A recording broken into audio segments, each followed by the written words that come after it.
republic for which it stands, one nation, under God, indivisible, with liberty and justice for all.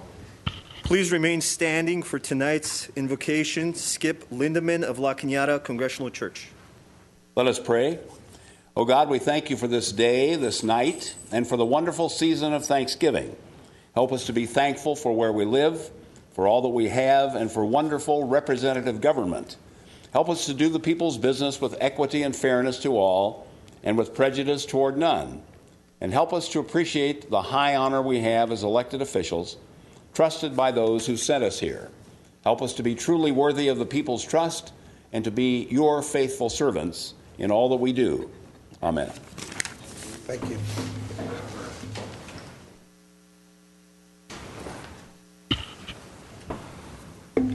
Mrs. Devine, you want to say something at this time? Well, it's with sadness that I report this evening a loss to our city over the weekend, a pillar of the community. We've lost Genevieve Sultanfuss, passed away on Sunday at the age of 104. She leaves a legacy that is unrivaled for women in our community. She was a true groundbreaker. Genevieve was born in Colorado. She moved to California in the 20s and attended Burbank High School. She became a legal secretary, a job which she held for 10 years, became a real estate agent in our community, and raised a family after she married her husband, Jim. She was female president, the first female president of the Glendale Association of Realtors, and back then it was known as the Board of Realtors. She was the first woman to receive the award Realtor of the Year, and she was also the first female president of the Glendale Chamber of Commerce in 1977. She also was the first woman to receive the Glendale Bar Association's Liberty Bell Award. She was the first female member, and she didn't divulge this to many people, of the all-male Verdugo Club. She felt that there would be some concern if she let people know, so every time she went to a meeting, she would take a male guest so that everyone would think that he was the member and she was the guest. That was her sense of humor. She was a member of Seroptimist International of Glendale for 50 years, over 50 years. This is an organization in Glendale of which I'm a member, which works to empower women and girls locally and globally. Funeral arrangements have not been finalized. However, the family requests that donations be given in her memory to Seroptimist International of Glendale. One of my finest memories of Genevieve was when she celebrated her 100th birthday, and as chair of the Commission on the Status of Women, I had the privilege of naming a special woman in the community as my jewel, and I selected Genevieve that year. And she was able to attend and to be honored, and she was thrilled. Genevieve was a kind soul. She was a wonderful role model and a beautiful spirit. She touched a lot of lives in her 104 years. She will not be forgotten. Our sympathies go out to the family. And that is why I would like to request that Mayor Pro Tem Weaver, we adjourn our meeting in the memory of Genevieve Sultanfuss. Thank you. I remember, too, she had a great sense of humor. I think it was 2 years ago that I was at the Patrons Club luncheon, and I had to get up and talk, and she was being honored. 102, with next to no assistance, she walked up the steps to the stage and sat down. I did my talking, and then she did her talking, and she cracked up the audience at my expense. She had a real sense of humor.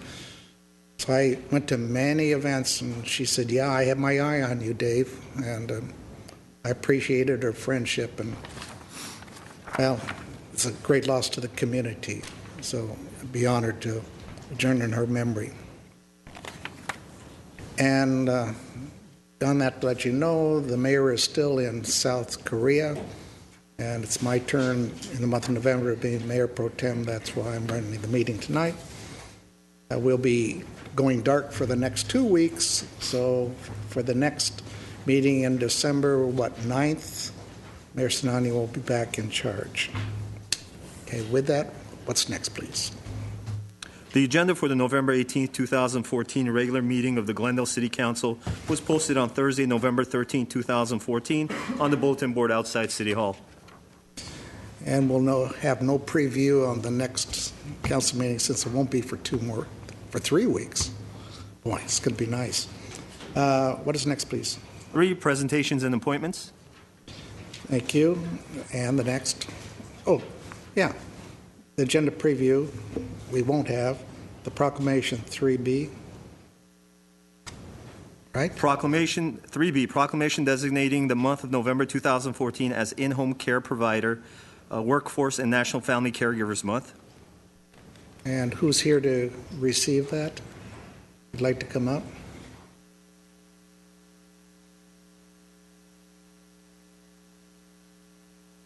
Don't speak until after I've read the proclamation. Okay. Fair enough? Thank you. Okay.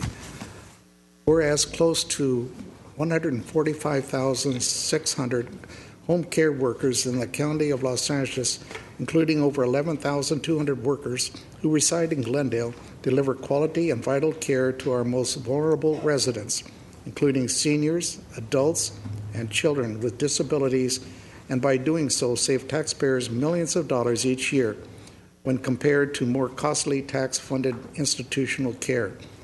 And whereas the work of home care workers often goes unnoticed, as do the financial struggle caregivers and their families experience in order to provide this lifeline service to those in need, and whereas in order to meet the future demands of caregiving, we must ensure a stable workforce by recognizing today the important contributions made by home care workers, and that providing a living wage will generate demand for goods and services in local economy, stimulate increased employment opportunities, and generate additional income.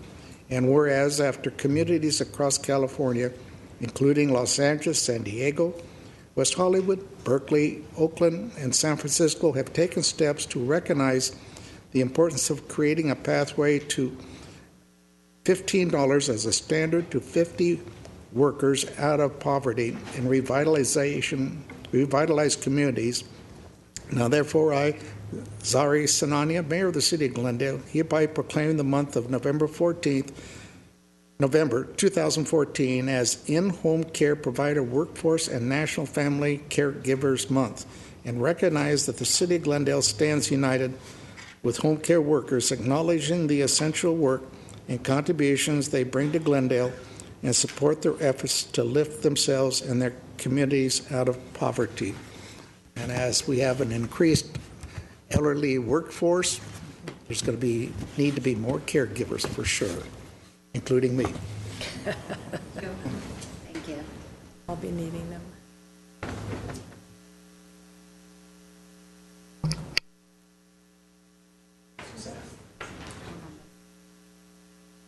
Very much. Thank you, Council. Well, can we have together the picture? Yeah, this way.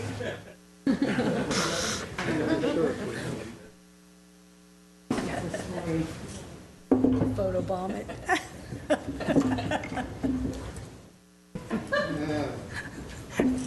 Thank you. Thank you.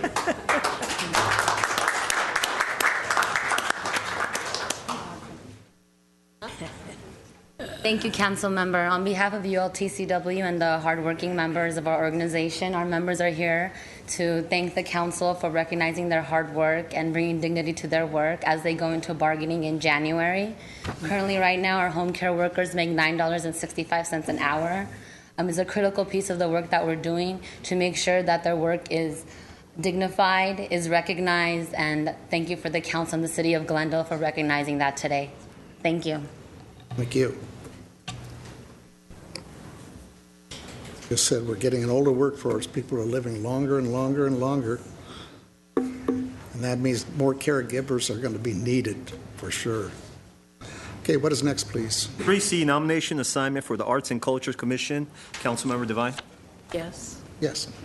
I'd like to place into nomination for appointment to the Arts and Culture Commission, Ara Oshagan.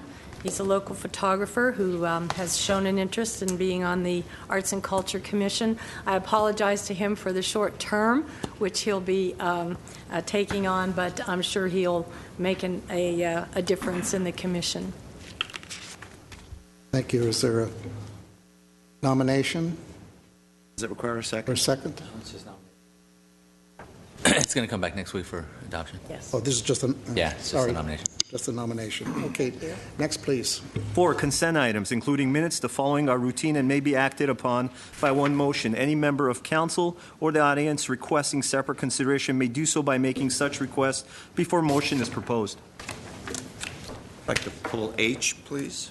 H, is there a motion on the remainder of the items? So moved. Second.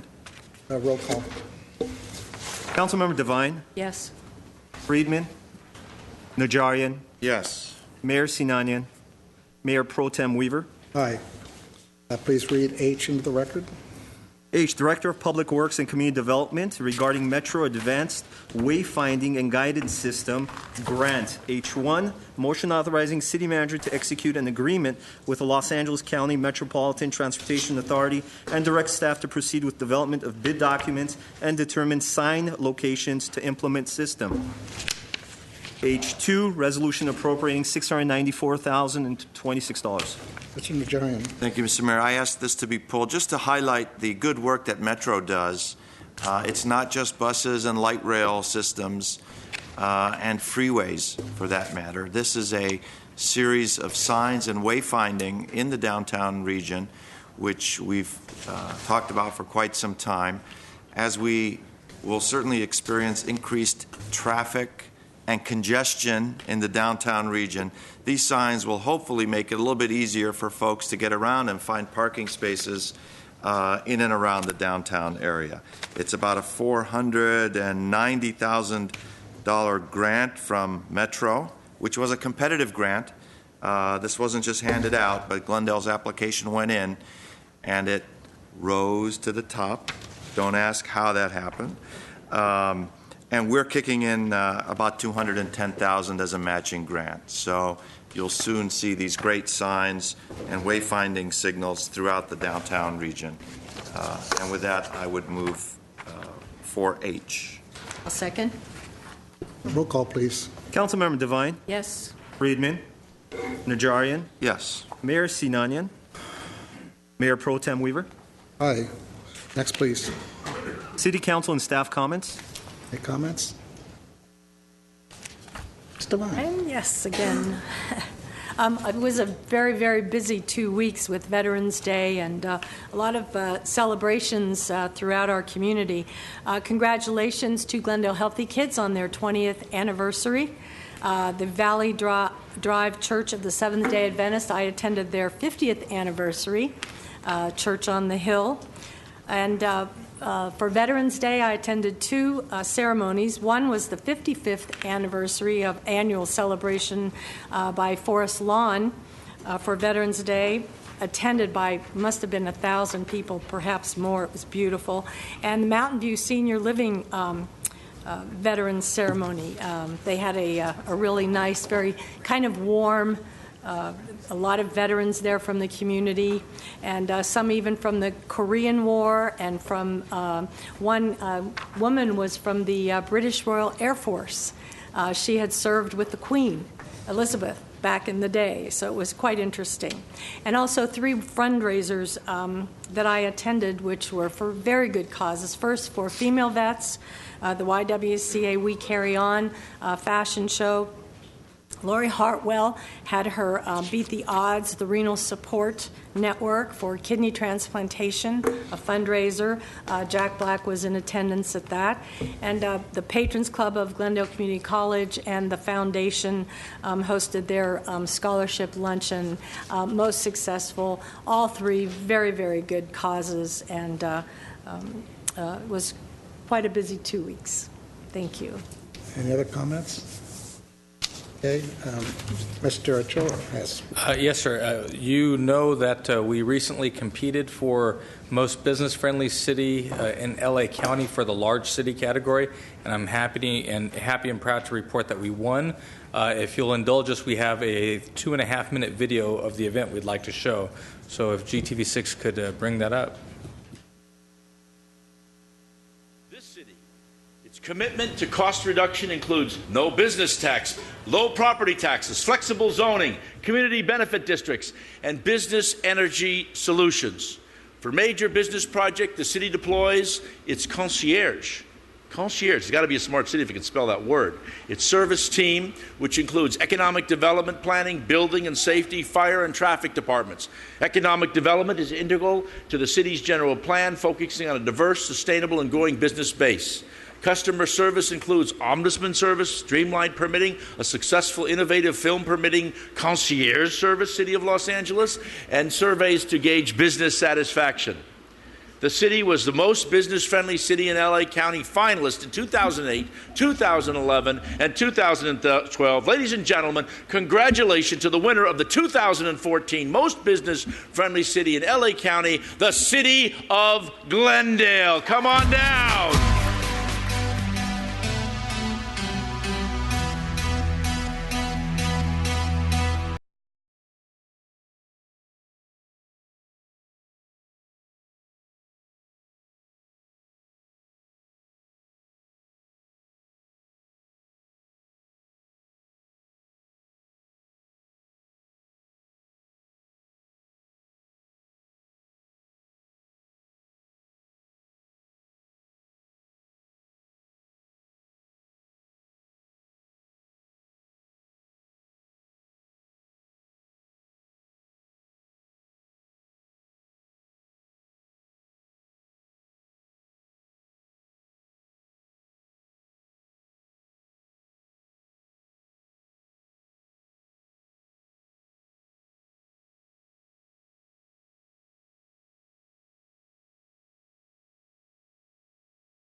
The crew at GTV6 and Tom Lorenz put that video together in-house with our own folks. I think you'll agree it's very professionally done. It represents the city very well, and is a great testament to not just the council's vision in terms of your directive to us to push the envelope when it comes to bringing in recruiting and sustaining business, but also to Phil Lanzafame and Asana Ghani, as well as all of the various line departments. As you heard in Mr. Hertzberg, who was the presenter, say, I think what you find here and you don't find in other places is that everybody sees themselves in the economic development business. Regardless if you're in police, fire, legal, public works, everybody has a role to play when it comes to enhancing the economic development vitality of this community, and it's paying dividends now, and you can see it here recognized across all of LA County. So congratulations, council, congratulations to the staff, and we're very proud of that achievement. And may I add,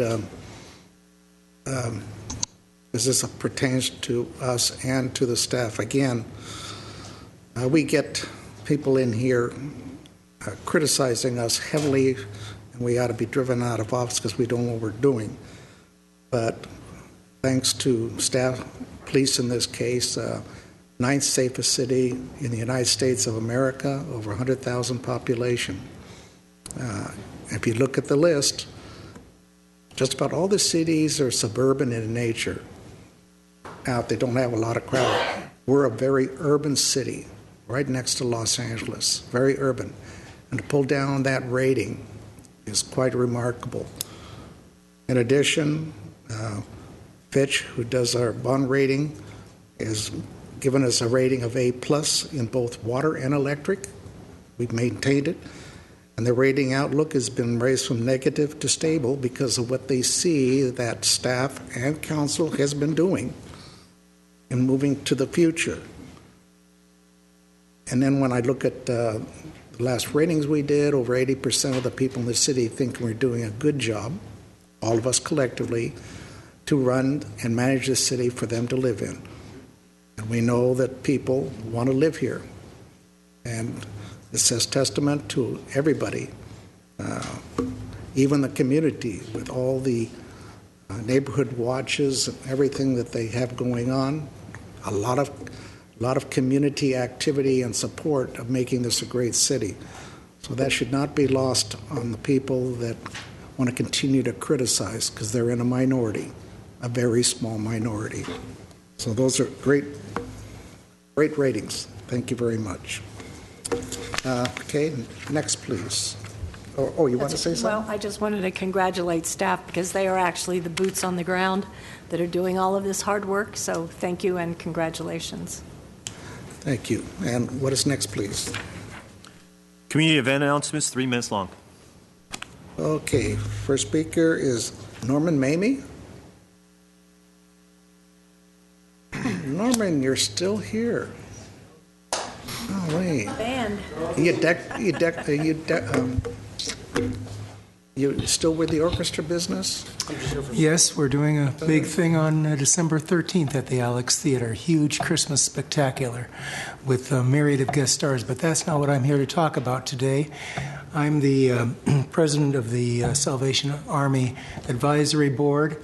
And this Friday is the Kettle Kickoff. And for those of you that don't know anything about it, I've got to tell you, this is one of the great events that happens. The Salvation Army is not just a bunch of bell ringers. We do so much, I should say the Salvation Army International does so much for so many people. When Hurricane Sandy hit in the first month, they gave out 885,000 meals in the first month. This is the kind of work that the Salvation Army does that nobody knows about, that the media doesn't tell you about.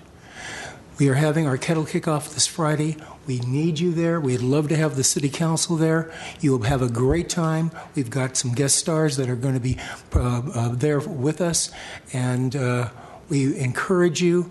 And from the reason I'm part of this is the Salvation Army does unbelievable work.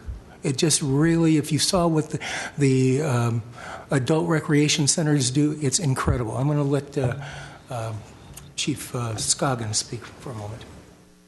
Good evening, members of the council. It is a pleasure to be here to represent Salvation Army. Locally, they do a lot of great things. They have a zone after-school program for kids. When they leave school and no one's home and they need help with their homework, there's people there to help them. The reason why we do the pantry food raiser drives is because they supply a lot of food to people in the community. When we have local disasters and fires and things like that, the Salvation Army comes out to help with those things also. This is the biggest fundraiser of the year, the bell ringing campaign, so we really would appreciate if you can come out, and we have some outstanding MCs that are going to be there. Our Assistant City Manager, Ms. Yasmin Beers, and our Deputy Police Chief, Carl Provolitis, are going to be the MCs for the event. So bring your checkbook, come on out. It should be a lot of fun. It's early. 7 a.m. 7 a.m. You'll be to your work by 10. Thank you very much. Thank you. Next speaker is Linda Besselmeyer. Hello, members of the City Council. I'm Relinda Biesmeyer, and I represent the Glendale Youth Orchestra. And this is my last presentation until March. Okay, and so I'm talking about our concert, the 26th season starter for us that starts on November 23rd at 7 o'clock at the Alex. And we are a premier member, mentorship member with the LA Philharmonic. And so we just encourage you to come to our concert. And I hope people were able to hear by going on our website the beginning presentations of some of the music, so you can see how outstanding these young people are from 11 until age 18. And so it's just so worth it. And we have been in Glendale at the Alex all these years. And so, I'm just encouraging people and reminding them that the concert is coming this Sunday. And we will be having a silent auction with the concert. And so we have lots of fantastic items, Hollywood Bowl tickets as well as Disneyland. Really too many for me to mention. And so, because I don't have that list in front of me. And so I'm just encouraging you, please come or tell your friends and relatives. And as I said before, as far as parking, to park at the Orange Street garage, and you end up getting, it validated for $1. And then I just have one little aside. The farmers market has closed officially last Thursday, and it will open again in April. They're looking for new location. Thank you very much. Thank you. Next speaker, Roberta Medford.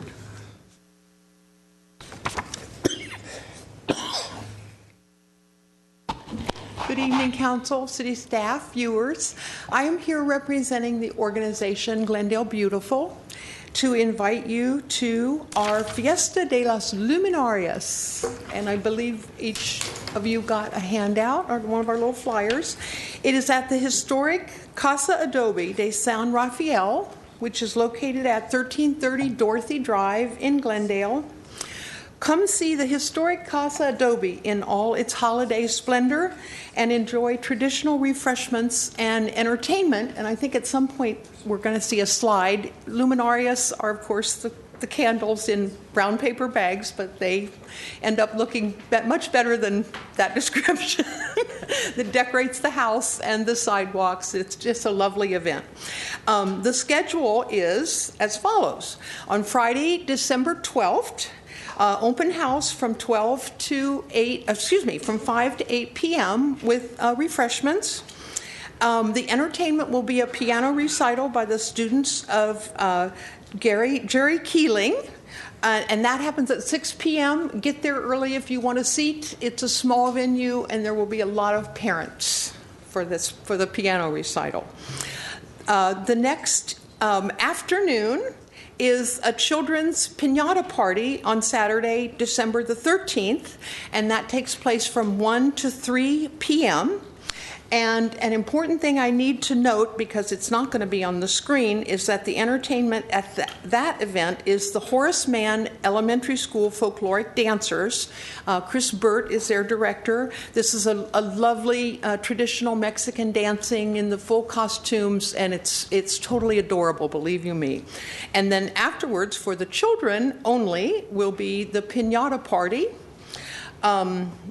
And then that evening, Saturday, December 13th, again, there will be open house from 5 to 8 p.m. And the entertainment that evening, we're very happy to have the Hoover High School Choir, which Hoover being the closest school there to the Casa, and under the direction of Mariah Moffat, their vocal director and voice instructor, and that happens at 6 p.m. during the open house.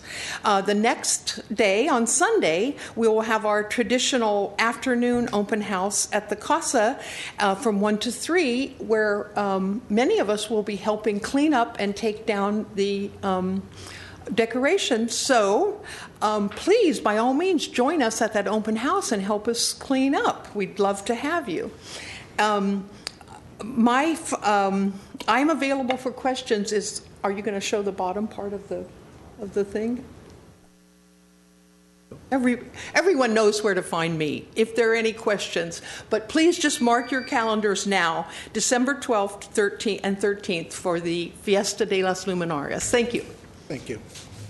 And our last speaker, Lisa Bubari.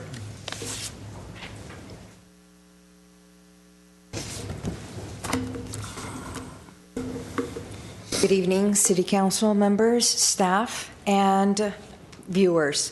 My name is Lisa Bubari. I am the owner of Heal Within, a business in Glendale. I'm here to make an announcement in regards to November 20th. City of Glendale is a non-smoking city, and for the fourth time, November 20th being National Smoke Out Day, I will be doing a 2-hour seminar presentation at the Glendale Hilton this coming Thursday from 6 to 8 p.m., and it will be held at the Glendale Hilton and it will be a stop smoking seminar through hypnosis and a guided visualization. And at the same time, I wanted to say that I am honored that Glendale Adventist Hospital and also Glendale Hilton are our sponsors this year, and a portion of the proceeds will be going back to the Glendale Adventist Cancer Center. Again, my name is Lisa, and should you need more information, I'm going to pass this out, and this is for our community. It's time to stop smoking and become healthier city. Thank you. Thank you, Lisa. I have no more cards. What is next, please?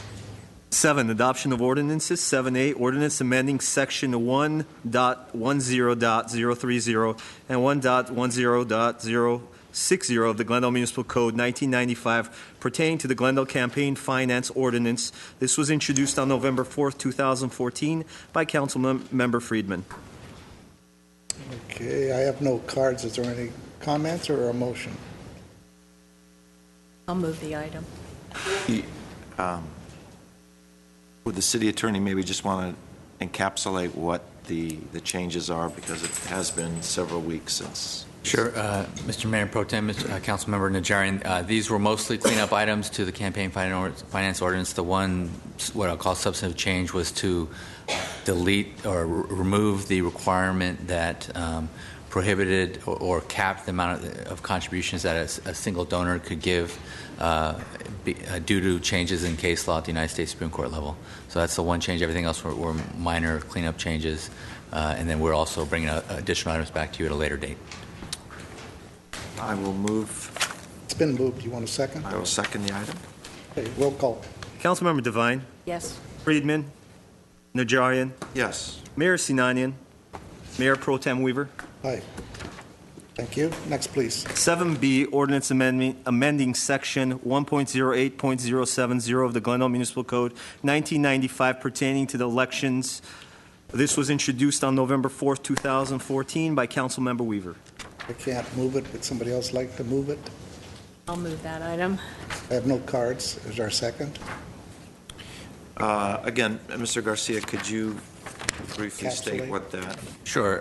Mr. Mayor Pro Tem, Councilmember Najarian, this item was introduced to essentially correct an inconsistency between the city charter that was, I think the amendment was from 2005 and our current code language, so this is making it consistent in terms of the time which the city has to canvass the vote.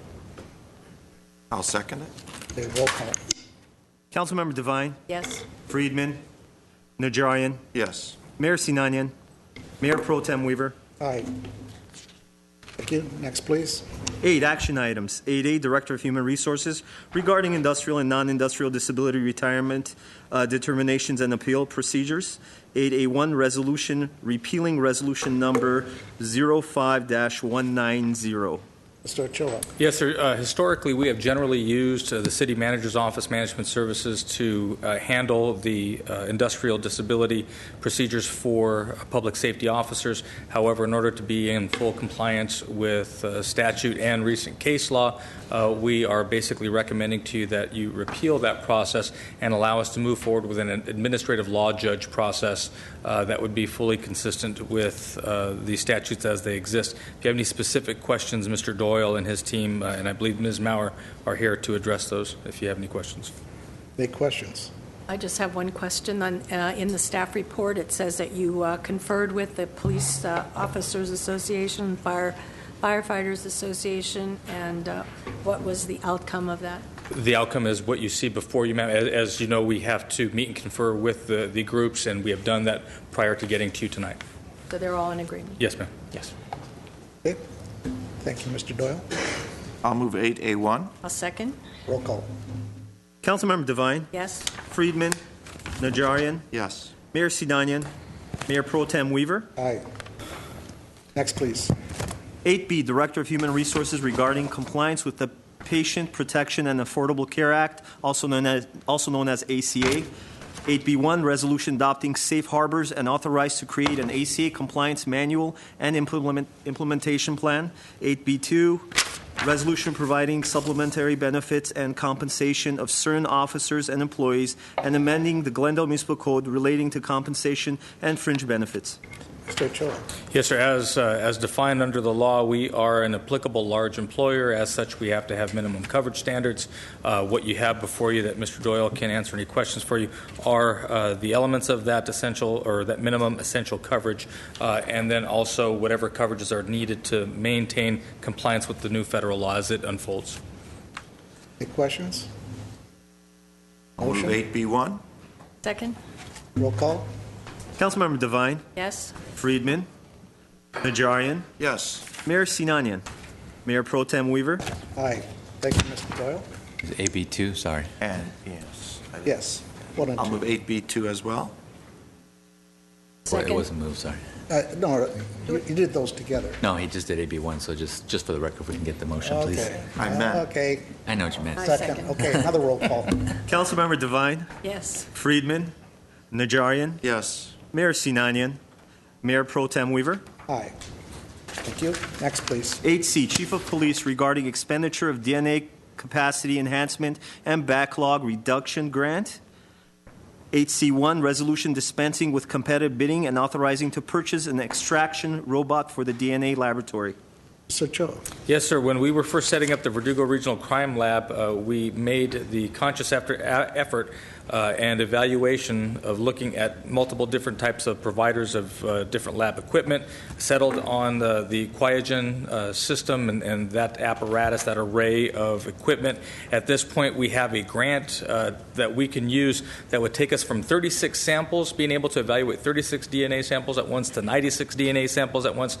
We can buy this robot using this grant that expands the functionality of the lab. We can get that much more work done, and that's important not just because it allows us to do a greater volume of work, but as if you have any questions for Chief Castro or Deputy Chief Povolitis, what they will tell you is that that also allows us to sell these services to other partner agencies in the Los Angeles County region. Right now there's LAPD, the sheriffs, and us. And at this point we are getting tremendous value out of our DNA crime lab.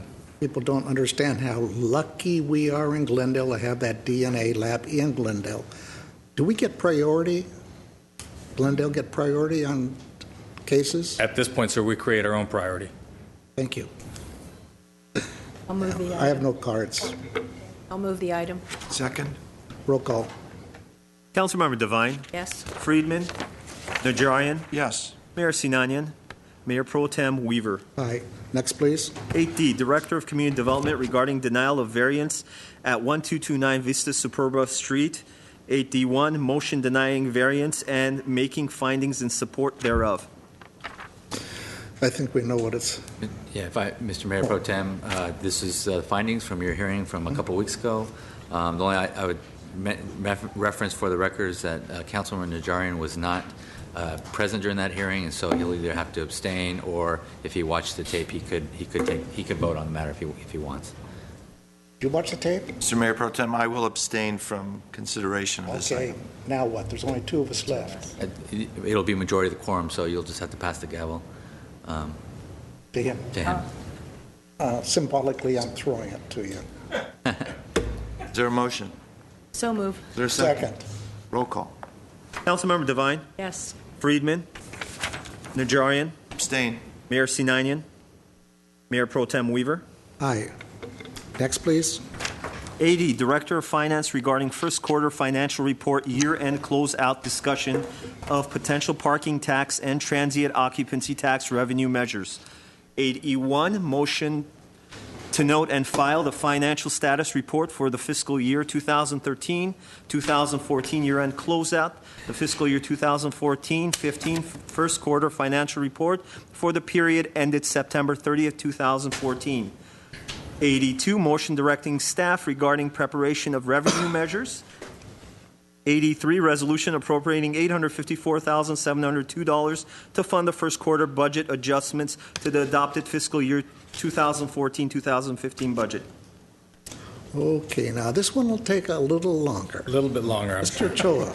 Yes, sir. Bob and I will platoon this particular presentation, but by way of kicking it off, it is that time of the year again where we keep score on a quarterly basis, take a look at what our budget performance is, and also understand where our departments, how they ended up the last fiscal year. So we will run through that information and then, as was indicated, provide you with some information on revenue measures going forward as part of next calendar year's general municipal election. Should the council give us that direction, we wouldn't be putting anything on the ballot. Rather, you would be giving us direction to prepare measures that you would then vote on whether or not to place on the ballot. And you would do that presumably on the 9th of December.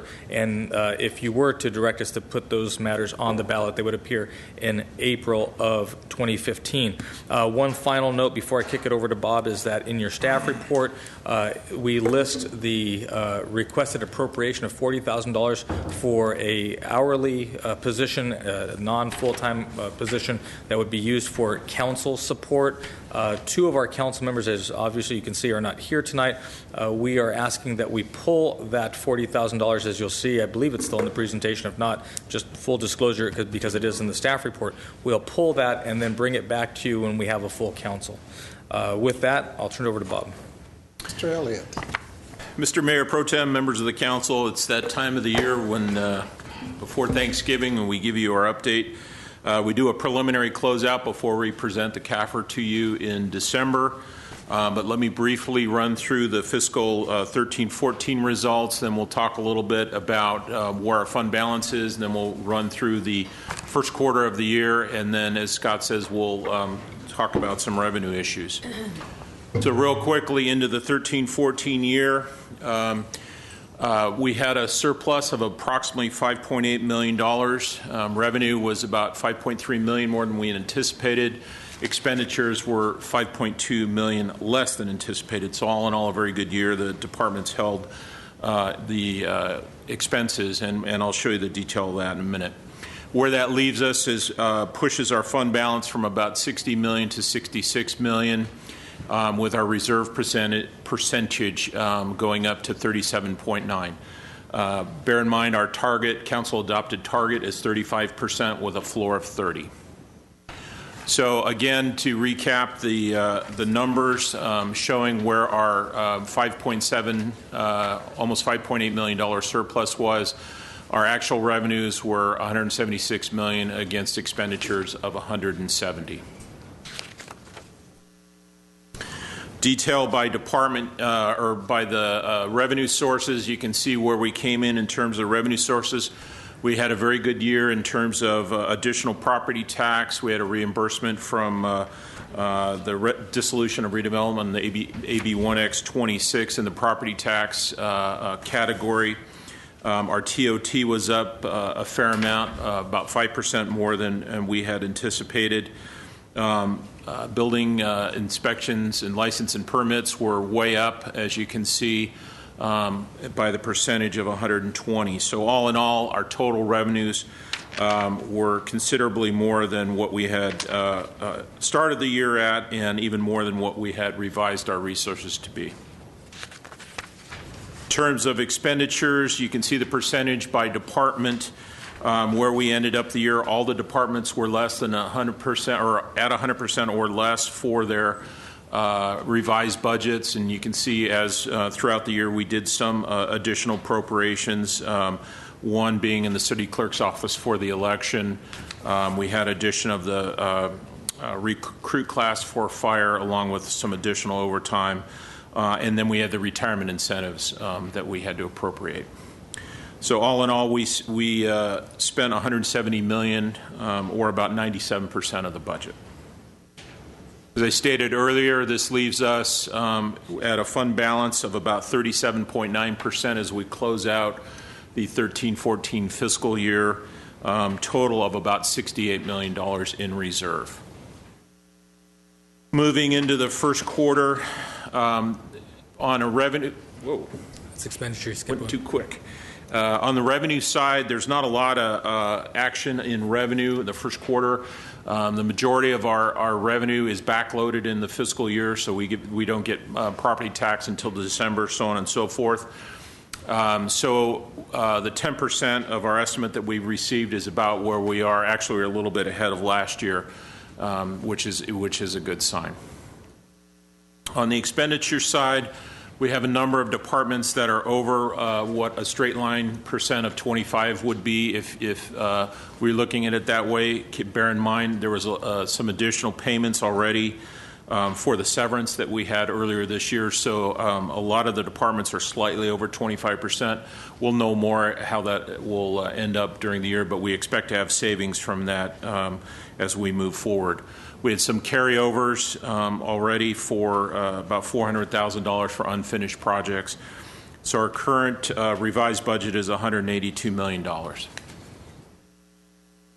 As we've moved forward in this year, we've already adopted some appropriations from fund balance. As we discussed during the budget process, we're using some one-time monies, $2 million for the conversion of the data center, $5 million for the central library project. We had some additional appropriations for the, or savings, excuse me, for the severance package that we just did. We're estimating our savings for this year about $1.6 million. The carryovers for the additional projects, that's moving appropriation into this year from last year.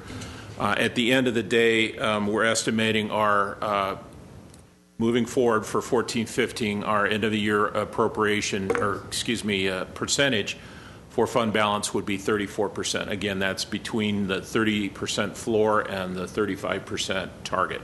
All in all, that's not bad.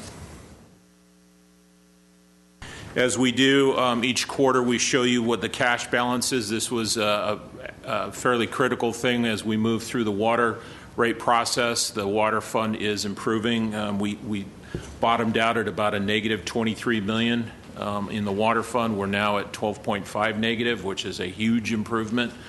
The rate increases, obviously, and the cost controls are obviously kicking in there. Is this where Fitch comes in and says they like what they see? Absolutely. That's why we're now on the electric and water. That's right. Very, very positive results from our latest rating comments from the rating agencies. Grand total, our cash, and this includes the bond monies that we have, at $488 million.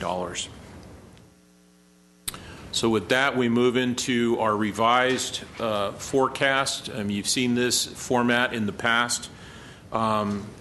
And what we'll do, and hopefully the council is getting used to seeing this particular slide, we update it really every quarter, and sometimes even more frequently than that, based on the information we get. As you see the resources going across the top, in this area, we stay relatively conservative, but we're not sandbagging by any stretch. When you look historically at what the growth factor has been, that's what we plug in on a going forward basis, and that accommodates for the fat and the skinny years. Our baseline expenditures you see here, the increased cost of PERS, this is what has changed since the last time you saw this particular slide. As you know, I had advised council that PERS did give us our new rates. Good news, bad news. The bad news is that they're a little bit higher in the short term, but as you have read about the portfolio gains that PERS has made, they are much better for us in the out years. Now, our strategy has been, as you recall, to make it to these out years of 1920, 2021, 21, 22. And to the extent that we would get here, this is where the PERS rates all flatten out. They're arcing up and then flattening out over those 3 years. Well, now, according to PERS, they are making enough finally on their portfolio where we're really starting to see the relief in those out years. CIP, you see that we had gone threadbare in 12 and 13, and now we're slowly starting to add back general fund capital improvements for buildings, for parks, for other types of capital improvements that you would like to see done. Our internal service funds, making sure that everything from fleet to information systems and technology are appropriately funded. Our certificates of participation for the police headquarters facility, and still we have the money that's programmed here for other post-employment benefits. We had hoped and will hope to zero that out on a going forward basis. But again, this is based on what we know as a snapshot today. And as of yet, we haven't severed that liability as yet. But as council knows, that's something that we are focused on a going forward basis. The long story short, you can see that we have some deficits here, definitely manageable in the in years, and then we get healthier in the out years. But keep in mind that the state, worst case scenario under the dissolution of redevelopment, the state is saying that they will honor at least the $14 million in repayment over these next several years. So when you look at the repayment that you see here, we're at $500,000 positive in 16-17, almost $2 million positive. We dip down here in 18-19, 19-20, and then you can see we start to get significantly healthier in the out years. Now, if we win our lawsuit against the state of California, as you know, they decided that unilaterally, not even really with any kind of consistency to the statute that Bob had referenced, they took our $66 million loan, reduced it down to about $45 million on their own, and then decided even then they wouldn't honor that, but rather only the $14 million. So what you see here is the actual repayment of the rest of the balance of that loan, presuming that fighting the good fight in Sacramento will get us that which is should accrue back to the good residents of Glendale.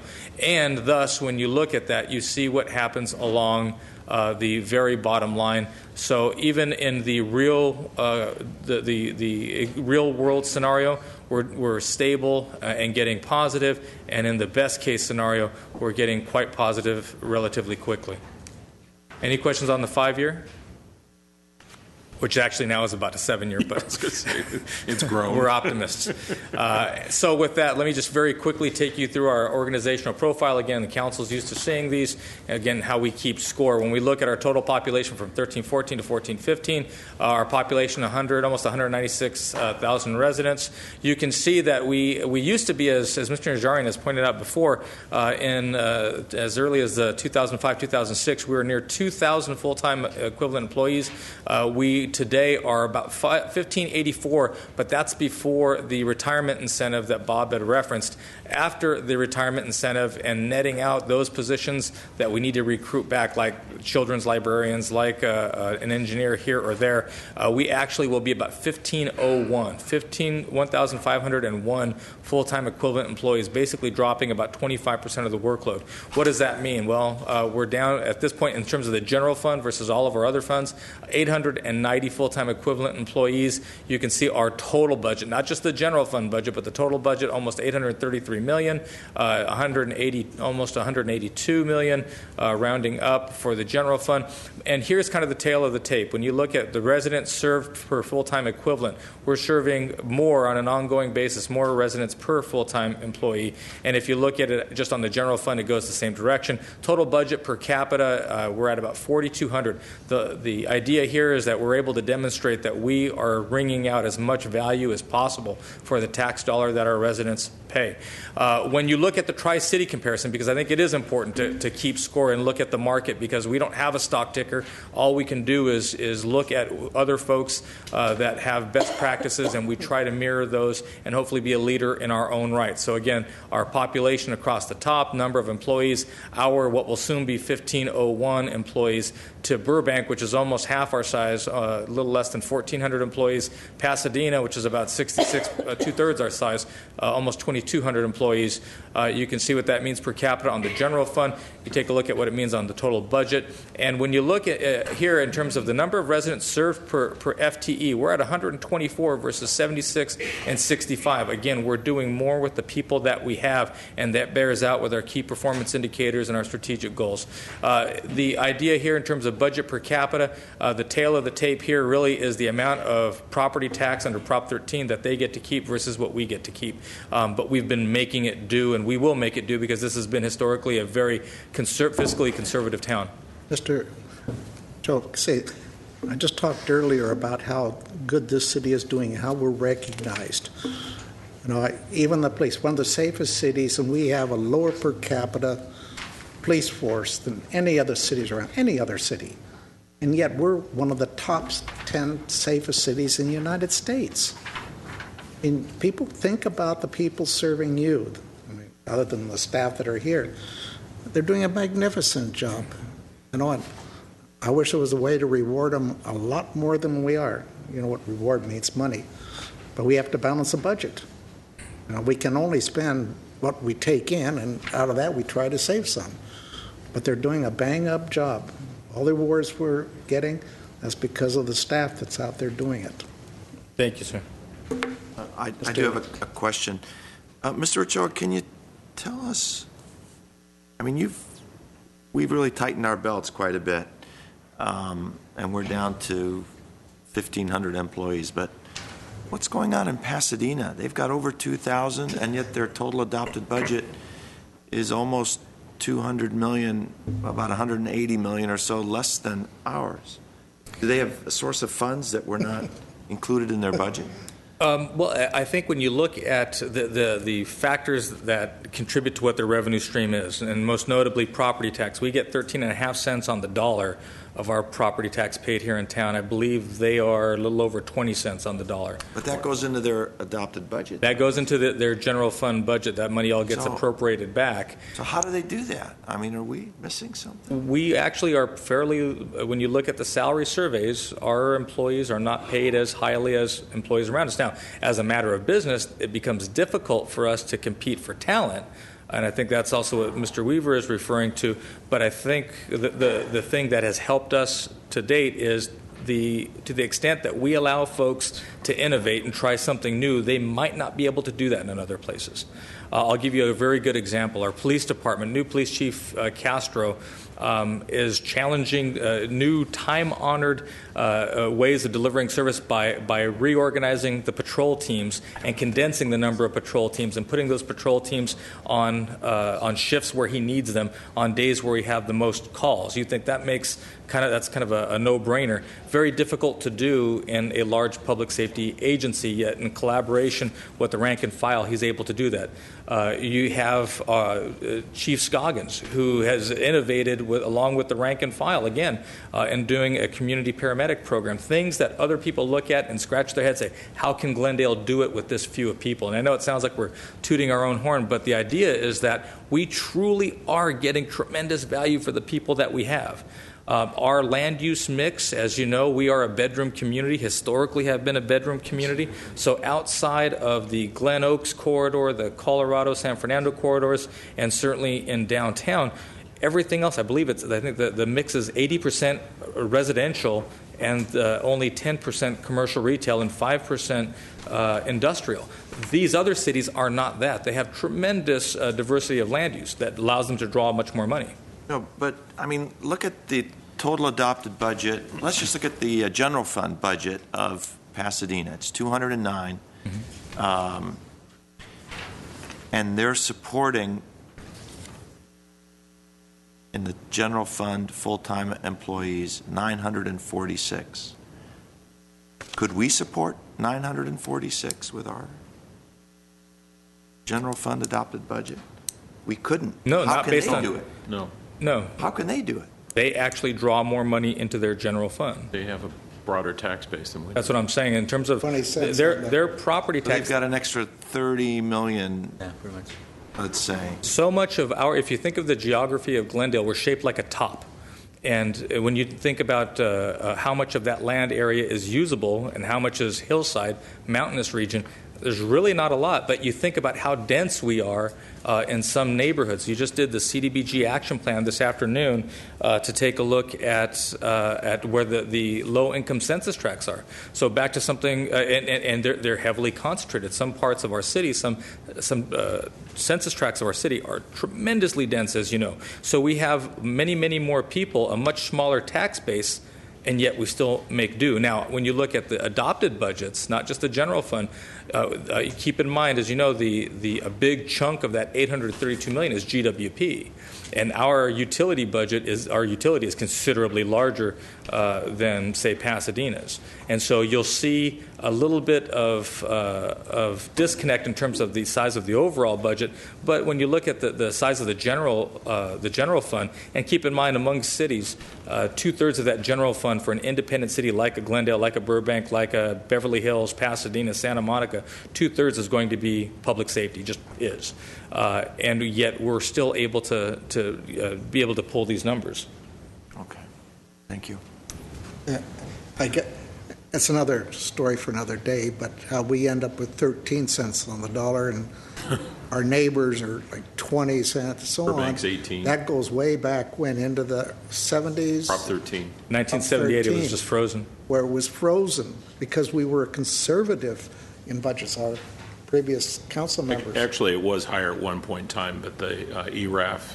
Everybody was higher, and every city and county basically got whacked with the money going to schools, which is great, but it was done unilaterally by the state of California because they had the obligation to pay for education, public education. So governance in California is no way to run a business, and we're dealing with that in real terms.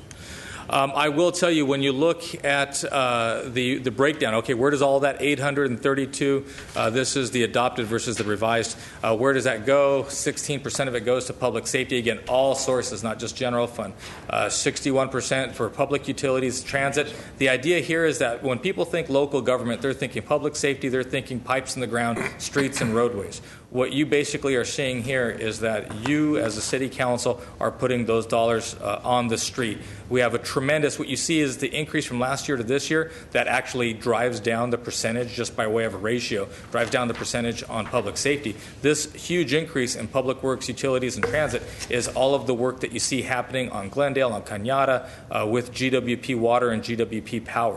We actually, interestingly enough, we here in our little corner of the world are putting people back to work. And it's also what you see by way of our land use controls in the developments that are in the downtown. So you see how we spend our money and where that money goes. Again, tail of the tape, what all of this means when we start to take a look at total personnel appropriations, all funds.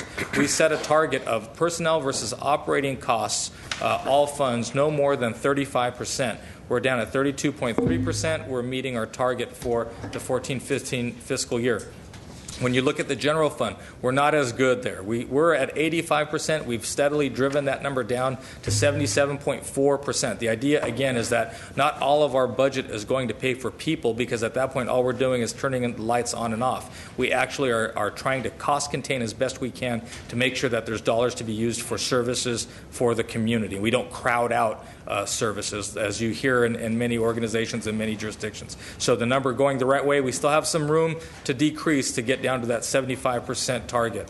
In terms of management, you are very, very lean and still getting leaner. Our target here has been 20%. Not more than 20% of our personnel expenditures shall go to management, thus keeping a streamlined management. Here we are less than 20 at 19.2%. So your executive team, your management team, and certainly the rank and file employees working very hard. By way of our productivity index, you know that we keep score these three ways: budget control, performance indicators, strategic goals. As you heard earlier, $5.2 million in budget surplus. If it's characterized by what the sources of those of what that surplus was, $2.1 million in personnel savings, $2.2 in departmental savings, $900,000 in capital savings, this does take into account the mid-year increases from the last fiscal year, which basically, ironically enough, were about $5 million. So while we came under budget here, we actually did increase the budget in real time, in real terms, by about an equivalent amount. Thus, what you see in terms of new revenue, about $4.3 million in non-recurring revenues. Again, trying to be very conservative. The revenue that's coming off of the development spike that we've seen is in here. However, $1 million in new recurring revenue from property taxes that will recur and from sales tax as the economy heals, this is what we can tend to count on. This, again, is one time. So the total increase was, I believe, $5.8 million. And you see how these two numbers kind of tie together. Expenditure savings, revenue growth, and all of this, it isn't just good enough to have to save money and to generate new money. We have to make sure that departments are performing. So we take this budget control and juxtapose it to performance indicators, 465 KPI spanning all 13 of our line departments. And as you know, these are tactical measures. We are either targeting information or holding thresholds of information, or we're doing reconnaissance. And so we're looking at things like not just how many potholes do we fill, but the cost per pothole, not just the number of calls, but the response time for police and fire calls, and the differentiation between priority 1, priority 2, priority 3, and understanding how long it takes us to get to different places and how we position our resources. When you look at the 13-14 KPI for the year that just expired, we We can show you that in your staff report there are the trend analysis that Mr. Taktalian has prepared, and we have actually the full 465 KPI. But you'll see, as indicated by Mr. Najarian, the idea that we are stretching and stretching and stretching. We are going to get to a point as calls for service go on and increase.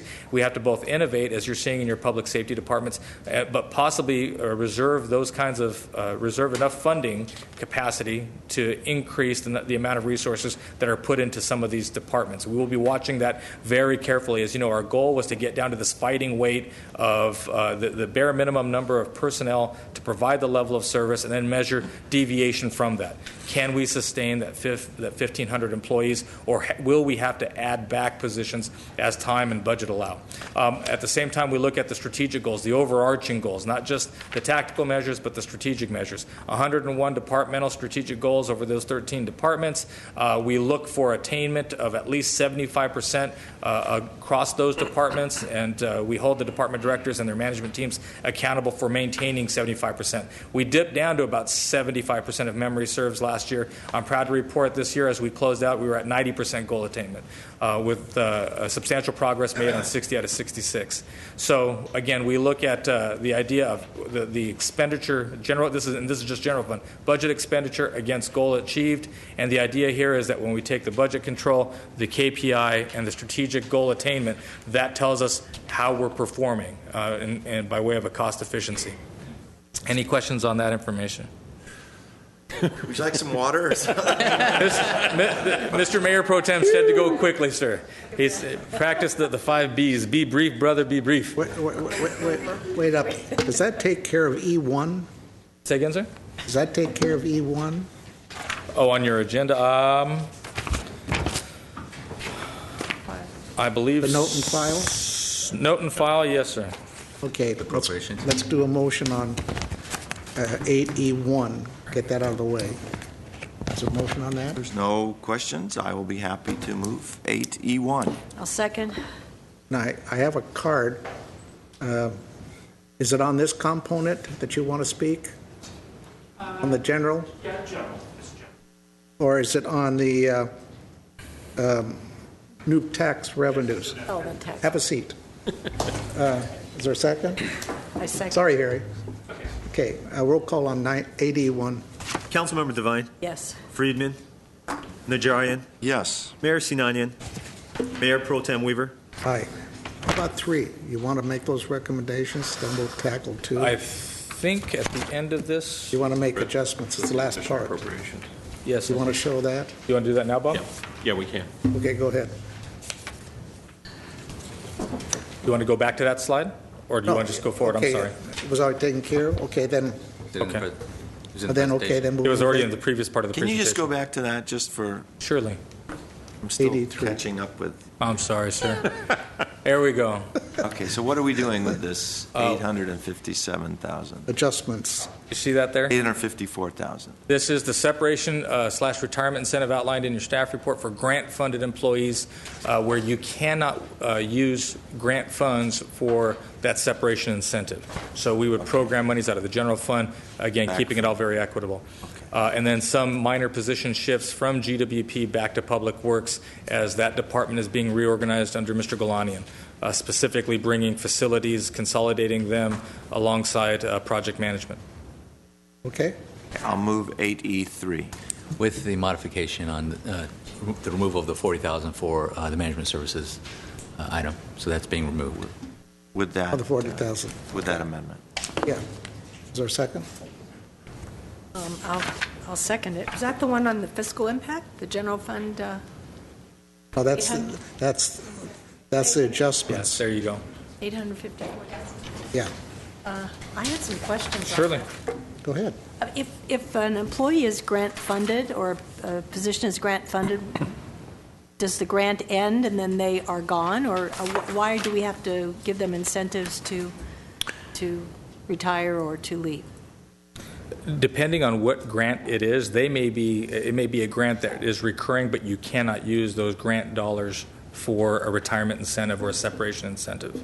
So I'm thinking it would be CDBG, Bob, would be one of them. Yeah, CDBG or HOME or one of the other federal grants. It's not an eligible cost for the grant, so when we offered the severance package, it was wide open by bargaining group, and we couldn't separate it by fund. So if somebody was working in a grant-funded position, if they accepted the grant, that funding would have be transferred to the general fund. So we had no way to know that when we did that. So we are giving them an incentive to retire, and the money from the grant goes into the general fund, whatever is left over from The cost of that incentive would be paid out of the general fund because it could not be paid from, for example, federal housing funds.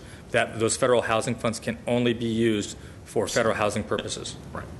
And we don't need that employee anymore. Is that what we're saying? The idea here is that those folks, with very few exceptions, with maybe, I want to say 4 exceptions, positions that left, the idea is that position is gone unless we specifically bring it up or bring it back. And for example, a children's librarian, we lost a number of folks that were willing to go by way of library. We still have to have a children's library program, so we allowed the library to hire back either 1 or 2 of those positions.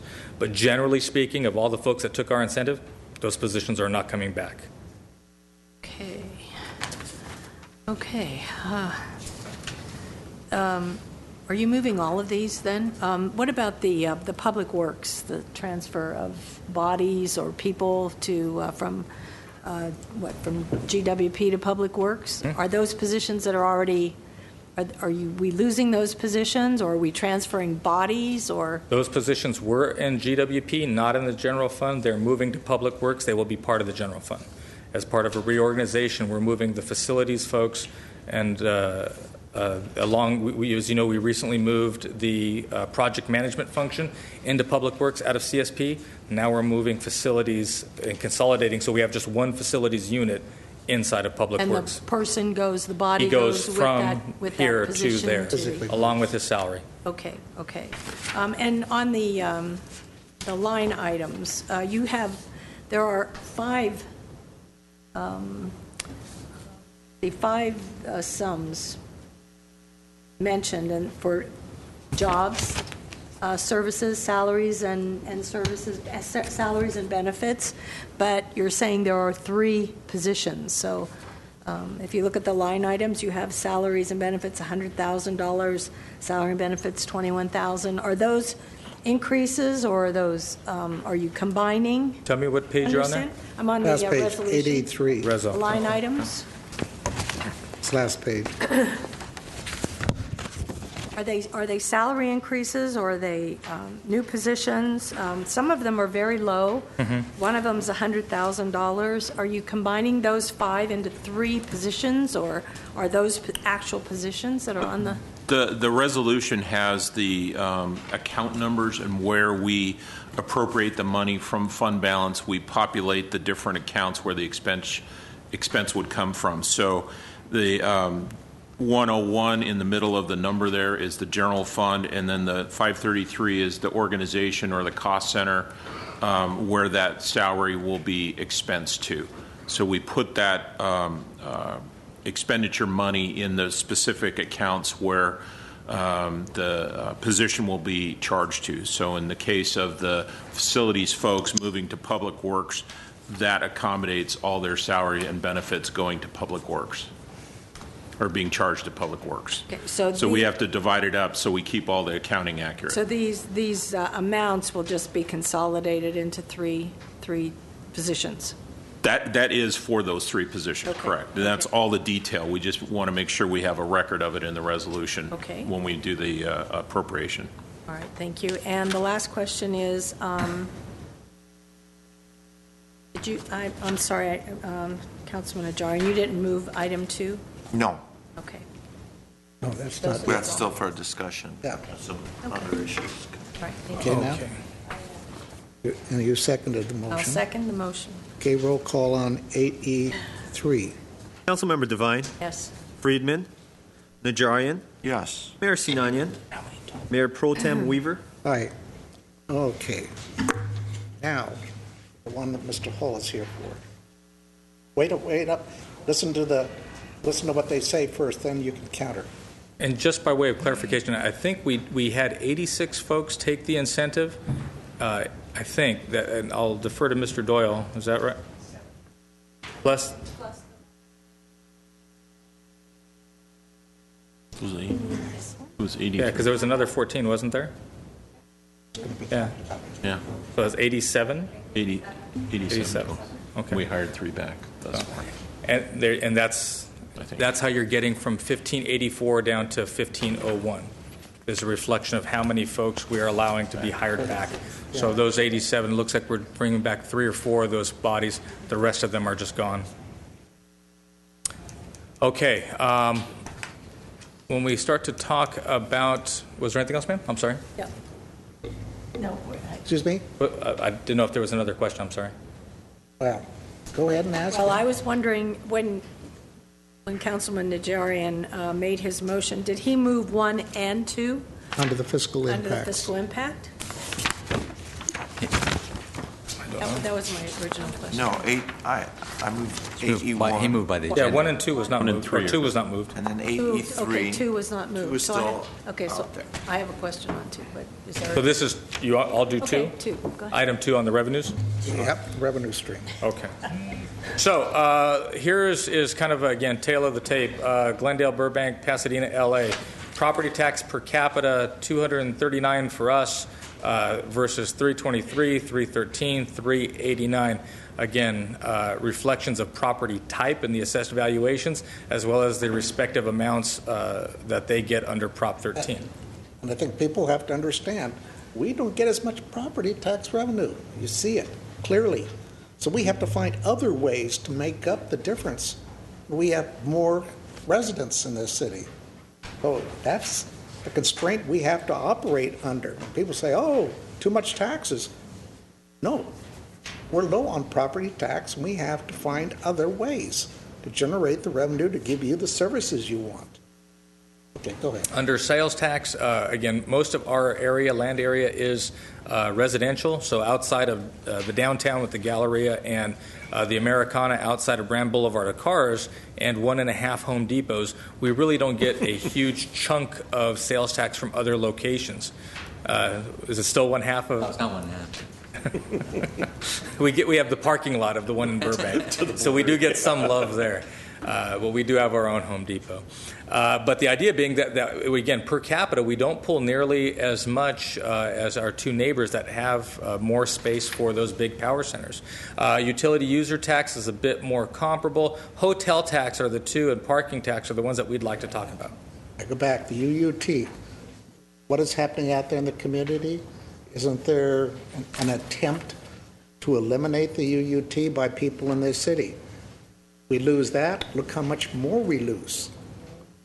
That's going to, if it qualifies for the budget, for the ballot, big if, it'd be on next April, right? If we lose that, Depending on their timing. You figure Yes. out where the money's coming from. That's about $27 million a year, a little more than that. So that would be every library, all of our parks, as well as Mr. Agani's Community Development Department, and still not fill that hole.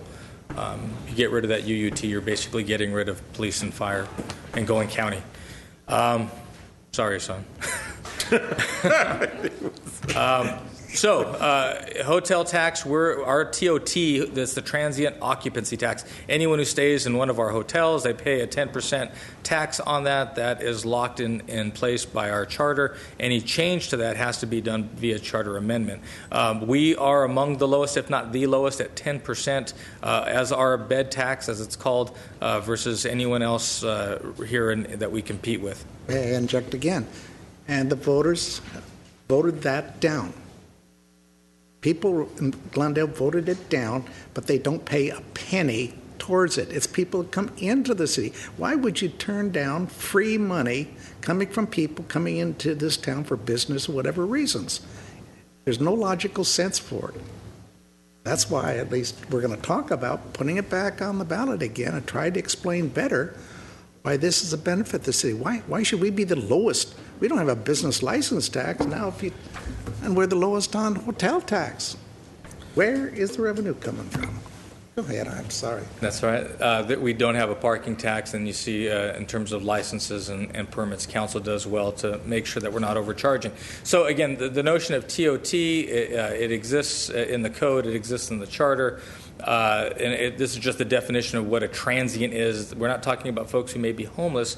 We're talking about folks who stay in our hotels. The idea is that money flows to the general fund, pays for the general services that may be utilized by folks as they're here visiting this region. We do have 25 hotels, motels in the city, with 2 more, one at Colorado and Brand, the Hampton Inn that is under construction, and one, the Hyatt there at Wilson and Central, that is the last vestiges of redevelopment. Here you see kind of the different percentages.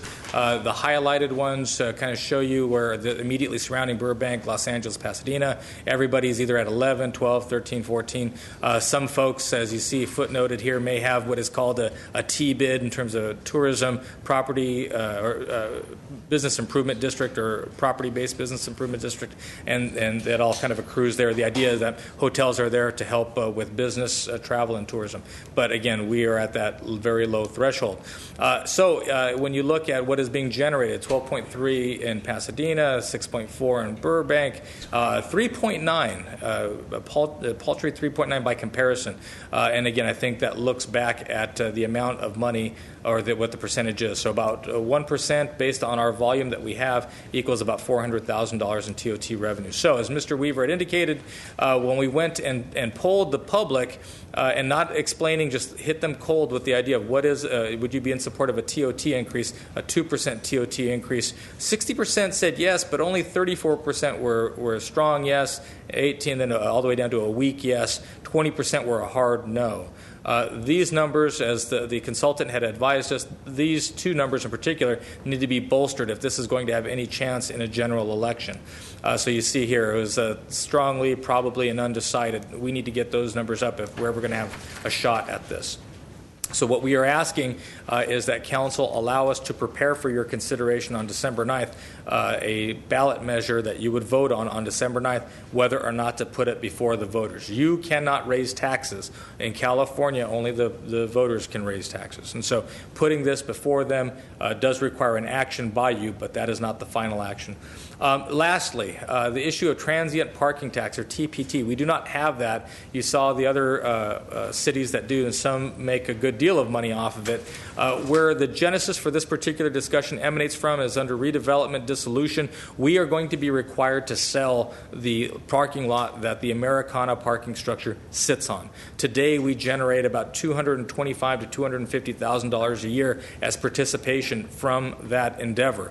When we have to sell that parking structure, whether it's to Mr. Caruso or to some other investor, we will be losing that revenue stream. And insult to injury, the value for that parking lot, the fee title for that ground, when that consideration comes back from whoever the buyer is, well, that gets split out among all of the taxing entities, 13.5 cents on the dollar of which comes back to Glendale. Not a very good trade by way of the $225,000 to $250,000 a year we get today from participation in that very successful redevelopment deal. So one of the things that we are looking at is this discussion about would we be willing and wanting to put before the voters a transient parking tax.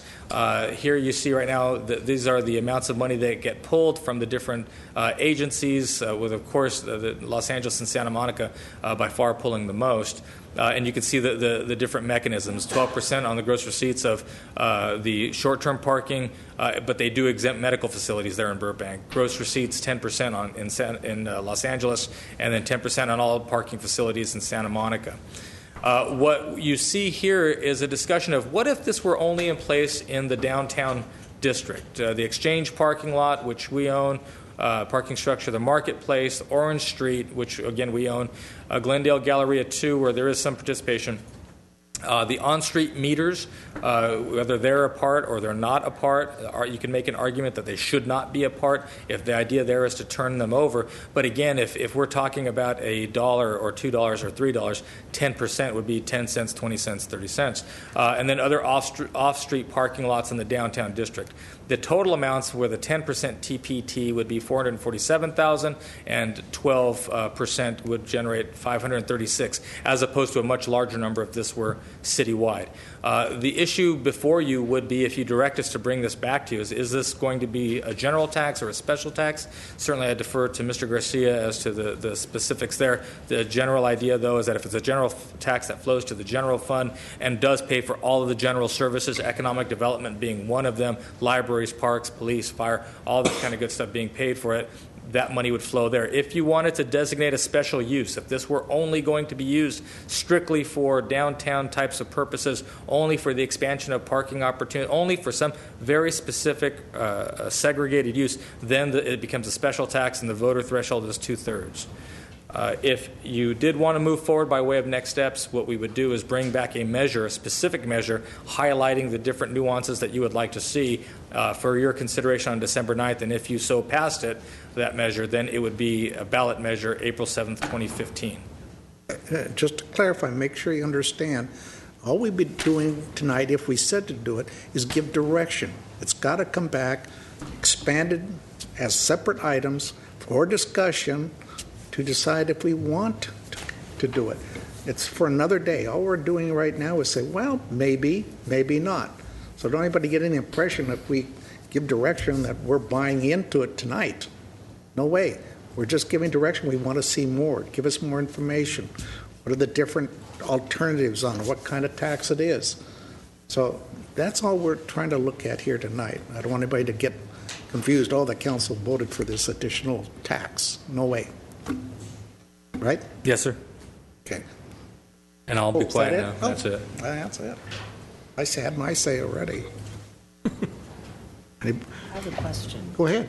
How much, what does it cost the city to put a measure on the ballot? I would defer to Mr. Kasakian, but I believe each item that goes on the rule of thumb would be, I believe, $25,000 for each item that goes on if the last election. Or wait, that was the county election, so would that be a little more expensive? It depends on how many pages you add, so it depends on how many ballot items there are. So it's hard. We'd have to, if you give us direction, we would certainly have that information back for you on December 9th. I do have one card.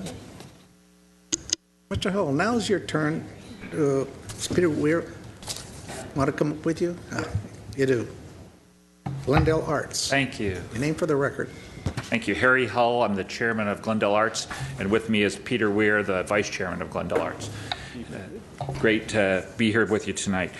Thank you for giving us a chance to talk to you. You know, we've talked about it tonight a number of times, but the dissolution of the state redevelopment area really did place some burdens on us, and we get that. Unfortunately, we had a great redevelopment agency, but we were painted with this broad brush of the statewide agencies that weren't so as great as ours. And funds from our agency helps us to do some great things in our city, and we've heard tonight that those funds aren't available any longer. So we are here to encourage you to look at new ideas, and I appreciate what you said about that we're looking at ideas tonight on this parking revenue issue. We've reviewed the report that you have that talked about the parking revenue, and Glendale Arts could support an idea for increased revenue from the downtown city-owned parking structures with some limits that we've talked about, and we believe that it would enable the city to continue to make the positive impact that we have on the downtown corridor. These funds could continue to support the quality of life projects like arts and culture, and they have a significant impact. The Alex Theater does too. When we have a neat event happening in downtown, especially at the Alex, like tonight, we have a sold-out performance on a Tuesday night at the Alex. Downtown businesses see a big positive financial impact. We believe that citizens would support a slight parking fee increase if they understood that they could also have some say in how it might be used through an advisory measure that's mentioned in your report that you have. One such use could be ongoing funding stream for the Alex to continue to have professional management of the theater by Glendale Arts. You know, the people that are using the Orange Street garage tonight, for example, are likely the same people that are attending an event like at the Alex and probably having dinner at one of the restaurants. So we encourage you to continue to look at new ideas, and I know you are. And Glendale Arts is especially proud to be managing your newly remodeled Alex Theater. The performers that we've talked to recently are so excited about the backstage improvements that you paid for and authorized.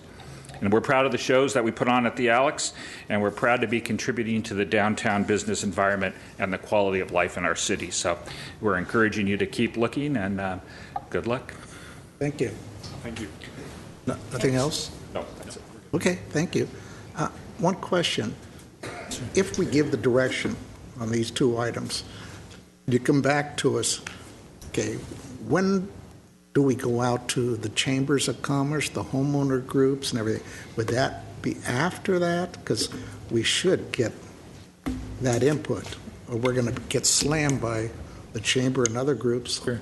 Homeowners Coordinating Council, and everybody. The outreach is important, but we cannot advocate, but we can educate. Mr. Weaver, is your question the outreach before it's actually placed on the ballot? Yeah, what if we make a decision next week? Well, it would be on December 9th or at the latest 16th, because our deadline to put something on the ballot is the first week of January, and since we don't have any meetings, we were anticipating either December 9th or December 16th. So if the council took the action on the 9th or 16th, at that point, it's on the ballot. So if you want there to be outreach prior to council making a final decision, they'll have to occur between now and then. Doesn't look like it has the time. We just got to explain to the public, like to the chamber, why we put it on without doing a lot of outreach to them. We'd have to do that, and in between January and April, do the outreach and the education, because they can always tell their people, don't vote for it if they don't like it. I assume that's what you're telling us. Correct. And then the other thing, just to point out, Mr. Ochoa referred to, it's important.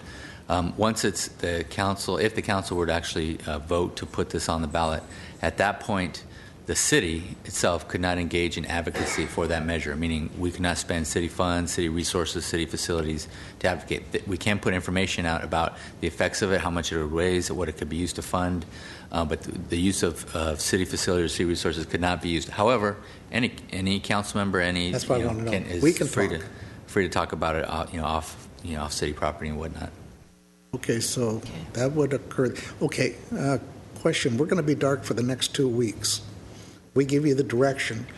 Is there a possibility that portion of the agenda for 3 weeks which is going to be long, that portion could be done earlier and put online independently, so anybody, the chamber, the homeowners associations could pull it off and view it, so they could come on the 9th and say, well, look, we pulled it, we've reviewed it over the last week or two. We understand the constraints on time, but we do have some comments. Is that possible? I think that is possible, yes.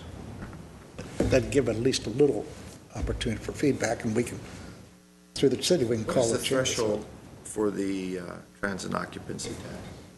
For thirds or no? Majority? If it's a general tax, it's just the majority. Excuse me. Unless you tried to dedicate the revenue. Earmark it or designate it for a specific purpose. Then it becomes a special tax. But our current TOT is a general tax. But again, that'd be part of our discussion on the 9th, which way we want to go. I don't have enough to know the pros and cons either way. So are my colleagues comfortable with those two? And on the 9th, we'll have the whole council here. Report? We'll have the reports on all five. Okay. So I'll move 8E2. I'll For second. those two. Do you want us?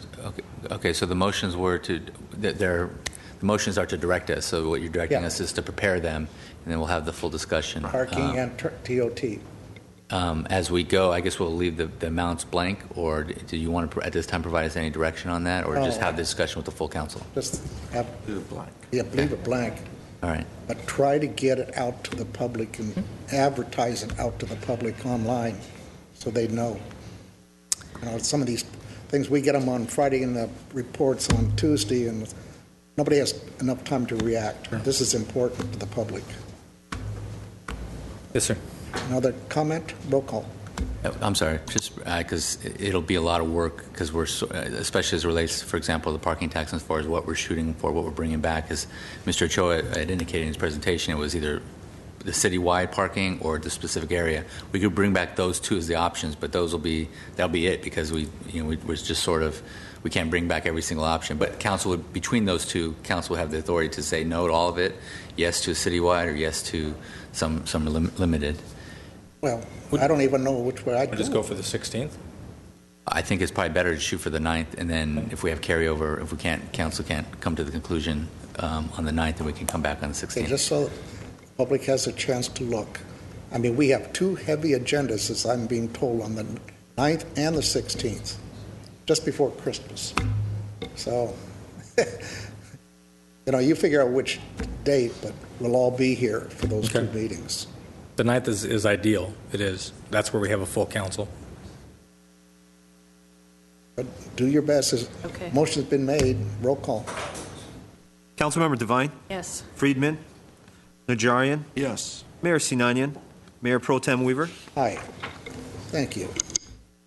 Oh, and now we get to the reason everybody is here. The fun part of the evening, the Mills Act, right? Some great homes in there.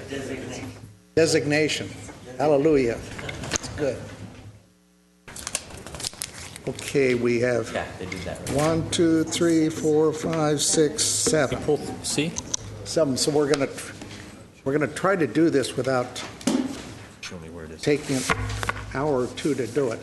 Some very, very worthy houses in here. So. And I do apologize, but we do have to take them one at a time, just so the record on each is clear. But thank you all for coming for this. Okay, let's go with 9A1. Professor, there's not going to be much. And anybody here for the budget can go home. 9 hearings, 9A Director of Community Development regarding Glendale Register nomination and Mills Act for 1411 North Central Avenue. 9A1, resolution designating the property on Glendale Register of Historic Resources and authorizing a Mills Act contract between the owner and the city. The Weaver House. Weaver House, exactly. I'm all for it. We have 6 nominations to consider tonight. Should we do them individually? Okay. So these are all, wait up. These are all public hearings. Right. Okay, can I open? Open one at a time.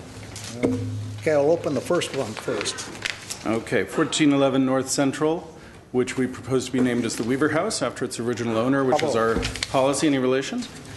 No relations, but I need to find out from you that architecture is like a house my father built in 1938. Spanish, it looks same kind of design. I want to find out if that architect might have done my father's house. We can help with that because Ben Sherwood's a really interesting architect. We have another Glendale Register property he designed. He designed the storybook Disney Court in Silver Lake, so he did kind of slightly eccentric stuff. And you see why I always talk, I like Spanish style. I grew up in it. Yeah, this is a beautiful house, a very good example of Spanish colonial revival. The Commission recommended designation on the Glendale Register as well as entering into a Mills Act contract for the quality of its architecture and not for the Weaver connection, I'm sorry to say. Sure is. Any questions on this? Are there any cards on any of these? We generally ask the owner, many of the owners are present to answer questions if you have them, but we ask that they not submit speaker cards. I read about Sarah Weaver and Mr. Weaver and drip coffee. Everything. I found it fascinating, but no relation. Yes. I have a question. Staff recommended, or the staff recommends that the commission consider the homeowners have 3 items that they have to repair, paint, work. Have they agreed to do that? They have. The list was actually expanded by the Commission, but in an effort to streamline your reports, we don't always put all of the Mills Act conditions specifically, but the owners have agreed to perform all of the conditions. Okay. Yes. I'll move it. Second it. Oh, I wanted to, one thing in reading this, Oh, yeah. Ben-Hur Coffee, Mr. Weaver is the one that is credited with inventing the drip coffee system. Another Weaver. Yes. Dang. That made me happy. Weaver did something positive. Do you have a patent on that? Jeez. You wish. I was fascinated reading that. I'll close the hearing on that one. Is there a motion? Yes, there wasn't a second. Okay, a roll call. Councilmember Devine. Yes. Friedman. Najarian. Yes. Mayor Sinanian. Mayor Pro Tem Weaver. Aye. Weaver House people here? I want to come see that house. After I find out if he also designed my parents' house. I'll be in touch. Okay. 9B. 9B, Director of Community Development regarding Glendale Register nomination Mills Act for 2430 Bywood Drive. 9B1, resolution designating the property on Glendale Register of Historic Resources and authorizing a Mills Act contract between the owner and the city. Moving on to a very different style of house. We have the house on Bywood Drive, which we propose to be named after the Huviguimians, who were the original owners. A shock to the system, probably, when this was built in 1954.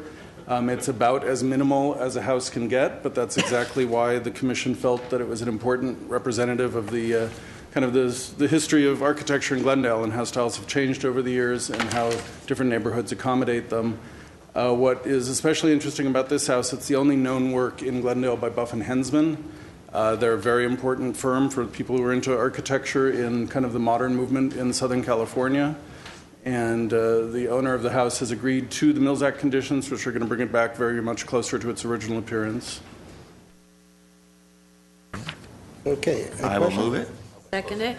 Oh, open and I'll close. Second. Okay, roll call. Councilmember Devine. Yes. Friedman. Najarian. Yes. Mayor Sinanian. Mayor Pro Tem Weaver. Aye. See the owner? Owners here? Yes. Owner?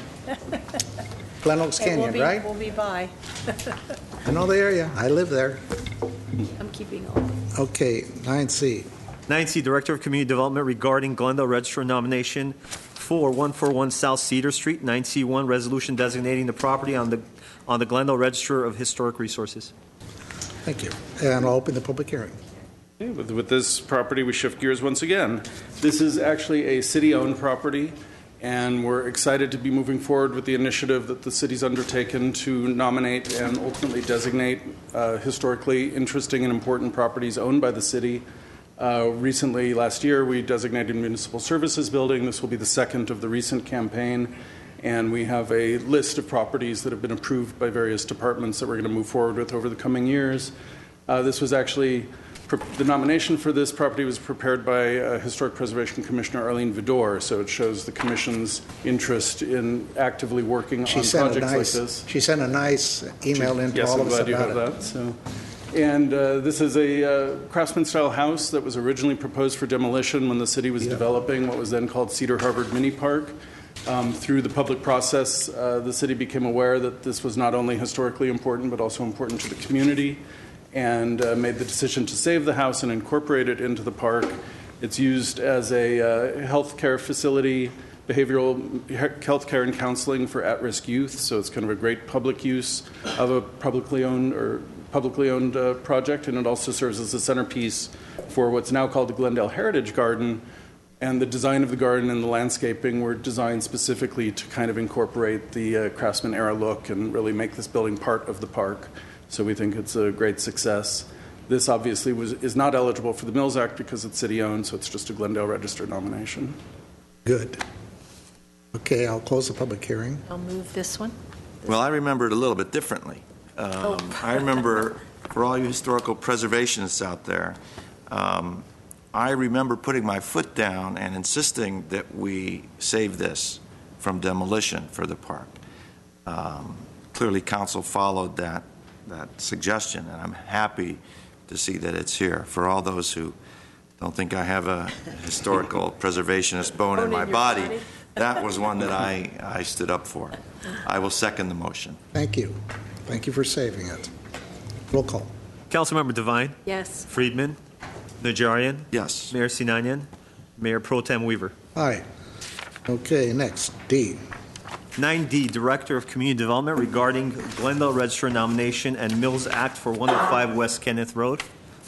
9D1, Resolution designating the property on Glendale Register of Historic Resources and authorizing a Mills Act contract between the owner and the city. Mayor Pro Tem and council members, this item has been removed from the agenda per request from city staff.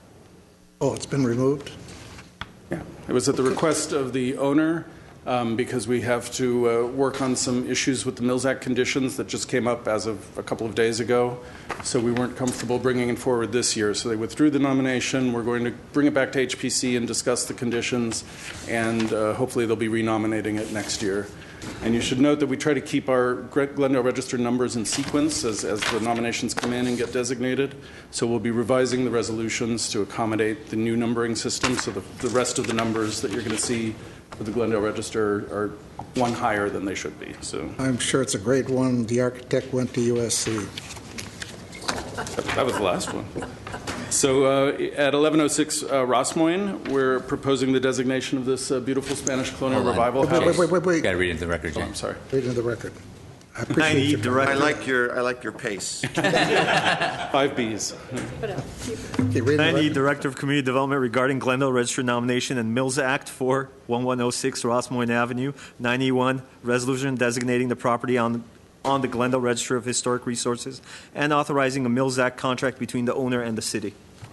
Now open the public hearing. Go right ahead. Okay. 1106 Rossmoyne, beautiful Spanish colonial revival that the Commission felt had some really interesting features in terms of its massing and details.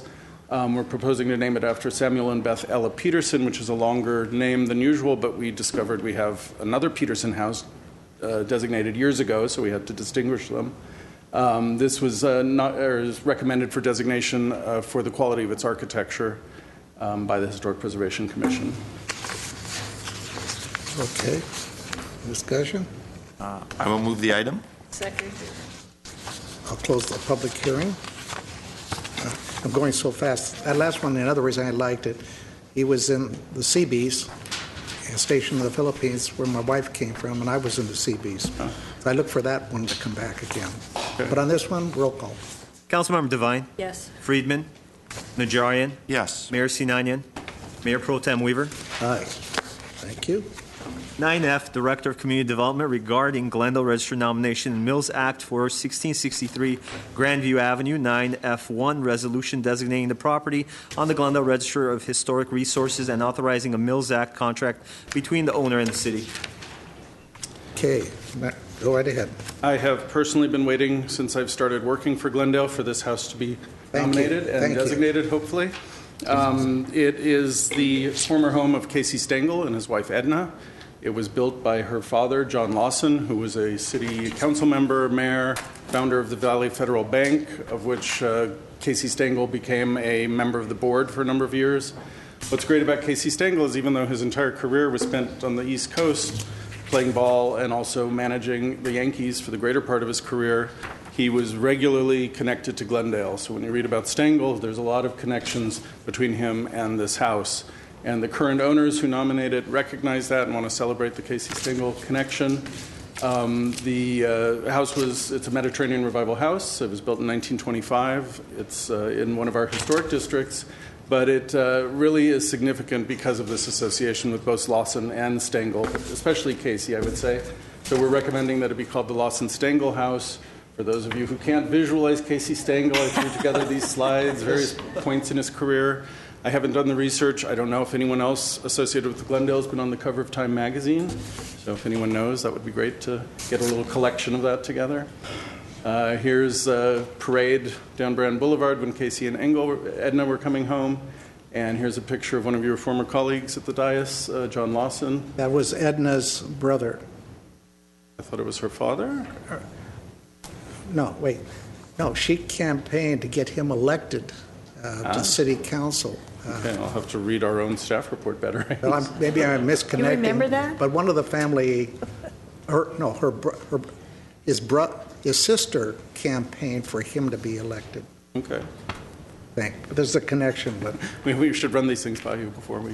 I mean, this is a big report. I read the whole thing because Casey Stengel, Yeah. he walked on water for me when I was Yeah, this is a pretty growing exciting up. nomination, It I think. is. And then finally, I can't resist these two pictures. They are Amy. toasting each other with little baseball drinks in the former baseball bar that was unfortunately removed by previous owners inside the house, and then Casey and Edna having a little kiss there. See, I Nice story. never knew where he lived exactly. No. And I know that Rod Dado and he were great friends. And Rod Dado was the same way, most winning coach at USC in baseball. And he always sang after the game in the dugout, McNamara's band would sing it. The whole team would sing it. So they were both clowns, both of them. Yeah, he was always mugging for the camera. So it'll be the Lawson Stengel House. House. Very good. Is there a motion on, close the public hearing. Motion on that one? I'll move that one. Second? Roll call. Councilmember Devine. Yes. Friedman. Najarian. Yes. Mayor Sinanian. Mayor Pro Tem Weaver. Aye. And last but not least, 9G, Director of Community Development regarding Glendale Register nomination and Mills Act for 822 East Wilson Avenue. 9G1, resolution designating the property on the Glendale Register of Historic Resources and authorizing a Mills Act contract between the owner and the city. open the public hearing. And this is an especially diverse crop of architecture that we have this year.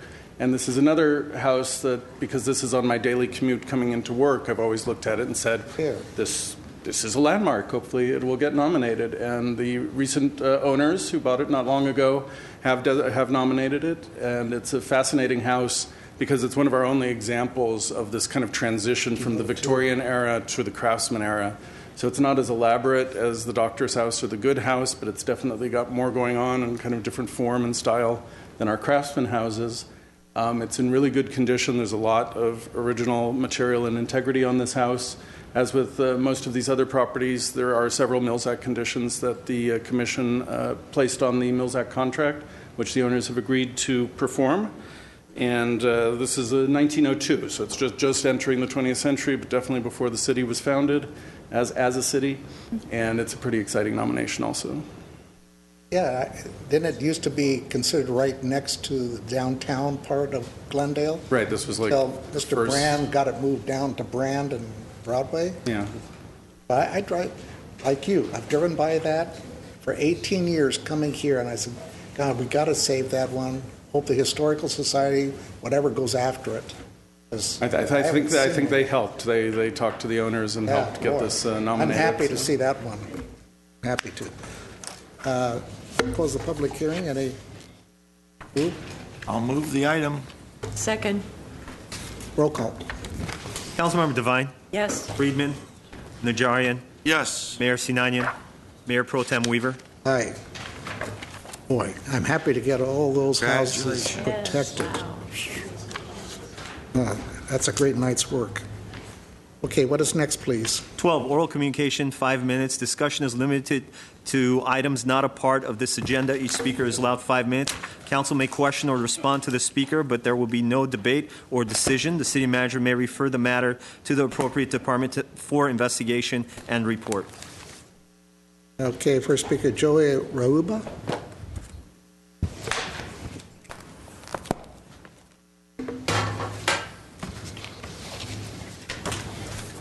This is my first time here, you guys, so pardon me if I don't speak formally. But I thought I'd just bring a couple issues to you guys, bring it out. Your name for the record. Your name for the record. Your name for the record. Joey. Joey. Rauba. Okay, right ahead. I just want to bring to your attention, I've lived here since 2012, and I notice there's a lot of chronic cigarette smokers here. And they litter like crazy. Fast food trash, cigarette butts, and all that. I used to skin dive at the local beaches here, Redondo Beach, and stopped doing that about 5 years ago because of the trash, because everything that gets thrown down on the street eventually winds up down in the ocean. That's one thing that I'm concerned about, and I'm concerned about that throughout the whole world. I mean, wherever you go, it's just people litter, and I just don't understand people's behavior. Another thing is, I'm currently living at the YMCA, and they're doing construction over there. I mean, knocking down the buildings and taking up parking. I was wondering if the parking situation here on Wilson and Kenwood can be changed to all-day parking. on the streets there. And affordable housing is an issue. I wish you guys would address somehow, maybe get some affordable housing here in the city of Glendale, if not through California. I know I'm probably dreaming, but. And let's see here. I got another issue here is dealing with me personally. I go down to the local library down here, and I'm having an ongoing problem that's not being addressed. They're telling me they're going to deal with it, which is the staff, security guard, and the administration. And I'm being sexually harassed by a person who comes down and who is patronizing the library, just like I am. He's stalking me and sexually harassed me. They clearly know what's going on there. Tom, Jay, and Lisa, which are the administrators down there, and the security guards clearly know this, and other personnel that work there. What I've been doing for the past month or so, I've been pressuring them to do something about this. I mean, really just pressuring them by every time I come down to the library, speaking to them and letting them know, hey, I'm here today. Keep an eye on the guy that they're letting come down to the library. For some reason, they haven't booted him out of here. I don't understand why. And it's gone from me complaining to actually telling them, hey, you guys, you need to do something, or people are going to get fired here. I've mentioned that to them to try to get them to do something. Said things like, hey, you know what, you need to do this, deal with this guy. You guys got cameras in here. You can see what's going on. Security is always telling me, well, we have to see it. And I'm telling them, well, you have cameras here. Why don't you view the cameras so you can see what's actually going on? And they just keep blowing me off. So I said, okay, I'm going to get an attorney involved. So what one of the employees did to me, I was down at the library down on the 5th. And what I've been doing, like I said, when I come in there, I address to the security guards that I'm here so they know that I'm here, so they can watch out for the guy who's stalking me and sexually harassing me. And they weren't there, so I go upstairs to the upstairs where the computer area is at, and I will always walk up to the person who's behind the desk. You have the upstairs. We have the right side where there's computers, and you have the left side where there's computers, and there's someone always sitting right in the middle that works there. So I went up to the person behind the desk, and I told them that I'm here, asked for the security guards. He said he didn't know where they were at. And I told him, I said, by the way, the guy that's sitting right over here, he's a guy who sexually harassed me. He's a guy who's following me into the bathroom all the time, on and on. I said, can you keep an eye on him? And his reply was to me, I'm not your babysitter. It's not my problem.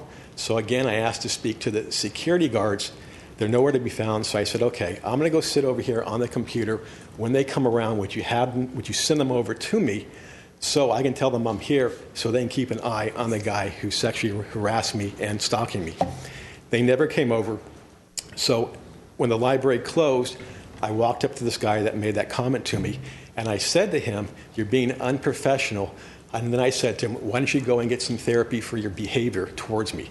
Well, what he did, he turned that quote around, and I ended up calling the next day, and I spoke to a guy named Jay, who I've spoken to several times about this, told him what happened, and I told him I want to make a formal complaint against the security guard and the personnel there.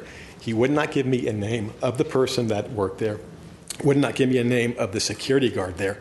So I decided to go back down to the library in person and see if I can speak to somebody in charge of the security guard. And I went down there, and they gave me this report suspending me for 90 days, falsifying a quote on here that I did not say. And I've been trying to deal with these people down there, and it's going nowhere. I'm very dissatisfied of their decision. I didn't do anything wrong. They falsified a report and put this down here in writing and have suspended me for 90 Thank you, days. sir. Do you have a phone number? Yes, I do, but I don't like giving out my phone number. Well, if you want help, I don't know that anything can be done, verifying stories, whatever. Okay. But all you do is put your name, no address, no phone number, no nothing. So how do we reach you if we want to? It'd be best if I call you. If you need an address, I'm at the YMCA. Yeah. I heard that part. Yeah. But you tell me when you want me to call you, and I can do that. As I don't have a phone, I technically. yeah, I don't know who I'd tell you to call here. The council can't help you, and I don't know which one's on the staff. I mean, isn't there somebody that can speak to these Yeah, personnel yeah, I down there forgot about their about, behavior and how they're I forgot dealing about with it? Sergeant Lorenz. You know, and what they've said to me. He's back there. Go see him. Well, can I say this to you? What they wanted me to do is call the police, and I've already done that. The police don't handle this. It's a library issue, and the library's not handling it. He's police too, but he's good. He's good. Not that they aren't all good, but talk to him. Thank you for coming. Next speaker, Jennifer Barry Jacobson.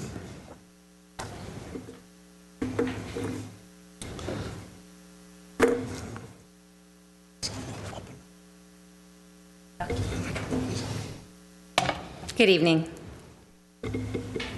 My name is Jennifer Barry Jacobson. I was born in Glendale and educated by our fine Glendale public school system. I started at R.D. White Elementary and finished at Glendale High, where then I went on to a prestigious four-year university. I currently work as a writer. When I had babies of my own, I wanted to rear my children in the same solid community that had given me so much. My husband and I were lucky to find a wonderful house in the neighborhood of Adams Hill, where we joined the Adams Hill Home Association and the Friends of the Public Library. I've never been happier living in an area where I currently live. My neighbors are many of my closest friends, and like me, we are concerned citizens.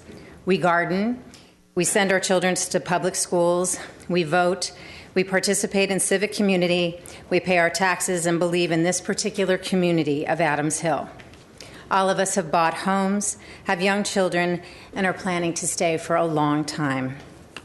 What alarmed those of us standing here, and those of us who could not attend this meeting tonight, is the recent article in the Glendale News Press that stated the following, and I quote, "There is a fundamental difference between North Glendale residents and those living in the southern area, say city officials.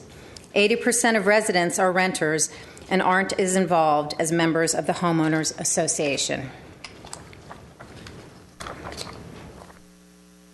As a member of the Adams Hill Homeowners Association, I can say that that is not true. The article also states that any initiatives to get more trees, better crosswalks, and more businesses should be self-started. So here we are. We will self-start, but we need your support. In 2012, I also sent a letter to Mayor Frank Quintero that I had many of my neighbors sign regarding the businesses and amenities into Adams Hill. I'd like to submit this letter that I signed, that I had my community sign, and that was sent to Mayor Quintero. I never heard back from Mayor Quintero or anyone on the City Council. So how can you say that South Glendale residents don't care about their neighborhood? It's simply not true. What concerns us is all of us, and what concerns all of us is the status of businesses in Adams Square. We don't have businesses that currently catering to the community. I recently wrote all of you, distinguished council, about my concerns, and I've got your commitments that you are thinking about us. But what does that mean exactly? Ms. Devine, you wrote back saying that Adams Square is classified as a boutique business district. What does boutique business mean? Currently, we don't have any businesses catering to the community. We have no place to get a cup of coffee or any thriving businesses that form a destination except for Arts Bakery, which we love. We have Glendale Community College South Glendale students. We have new moms at the Adams Hill Park who can't get a light bite or have a place to take their children. Why can't we look like Eagle Rock, Atwater Village, or Los Feliz, where many of us are forced to go to get a decent cup of coffee or do light grocery shopping? The beautiful architecture that the city invested in is not being properly utilized. Why do the businesses exist there when they are not turning a profit? What incentives are you providing to bigger businesses to want to come here?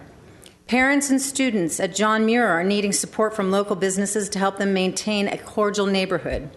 We currently have a cigarette store 1 block from John Muir Elementary School where many students walk home.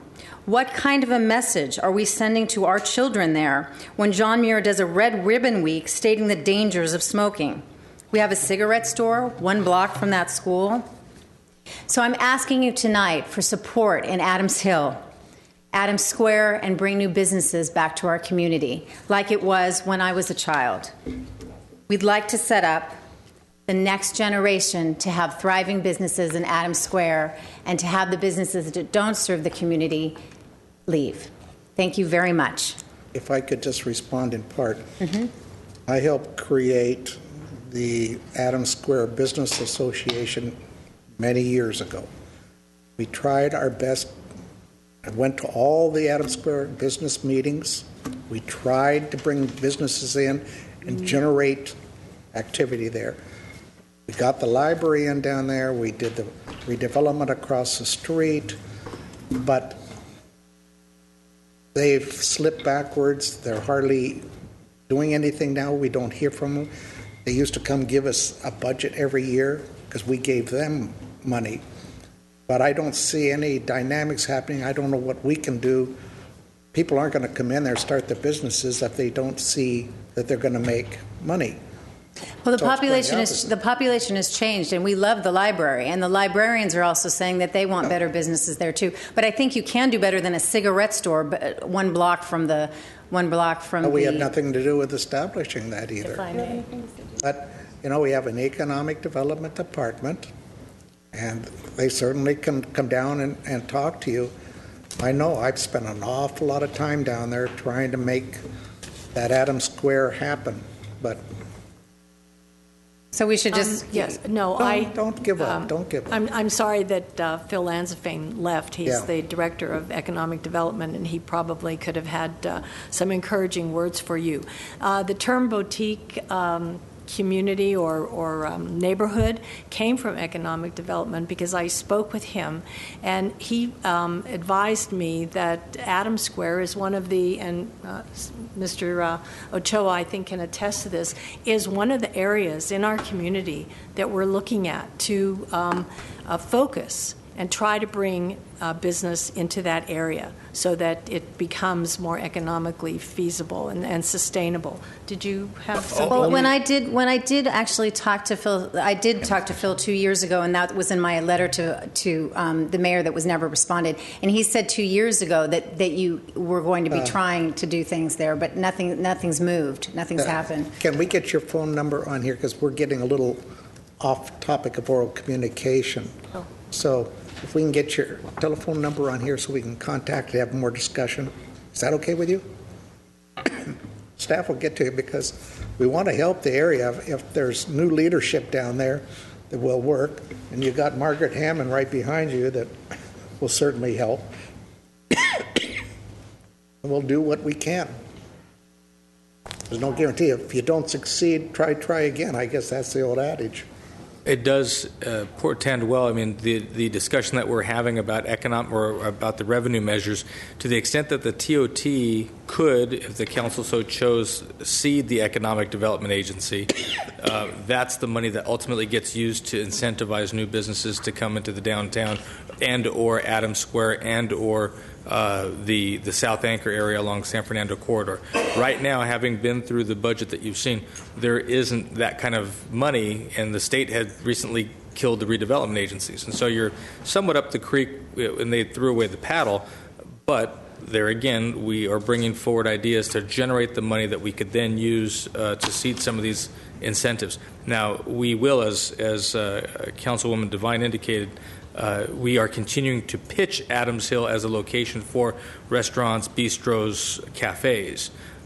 That's. I appreciate that. Do you want me to? We don't want to get in too much discussion here. So the idea is that we would bring those types of users, but I'm glad to hear, as you had indicated, Mr. Mayor Pro Tem, that folks that live in the neighborhood want to patronize those businesses in the neighborhood, because historically that hasn't necessarily been the case, and that's been effectively the death knell for the businesses that have been there previously. The speaker's absolutely right. We have put in the past lots of money into physical improvements, but if people aren't going to want to stay there, then those businesses will not survive, and you are not in the business of making and breaking other businesses that do find their way there. I mean, that's the hard part, is you do not have control under your zoning laws what can and can't go there if they meet the base zoning. Staff will be in touch with you. That's the bottom line. We put the park in down there too. We've tried a lot of things to enhance. I think the population has changed. The school has changed. We now have a dual immersion. It's really different. I'm just telling you what we've done there. I know what you've done. Okay, thank you. Staff will be in contact. You can take the leadership role in the community and make this happen. Okay, Margaret, you're on. And that's our last speaker.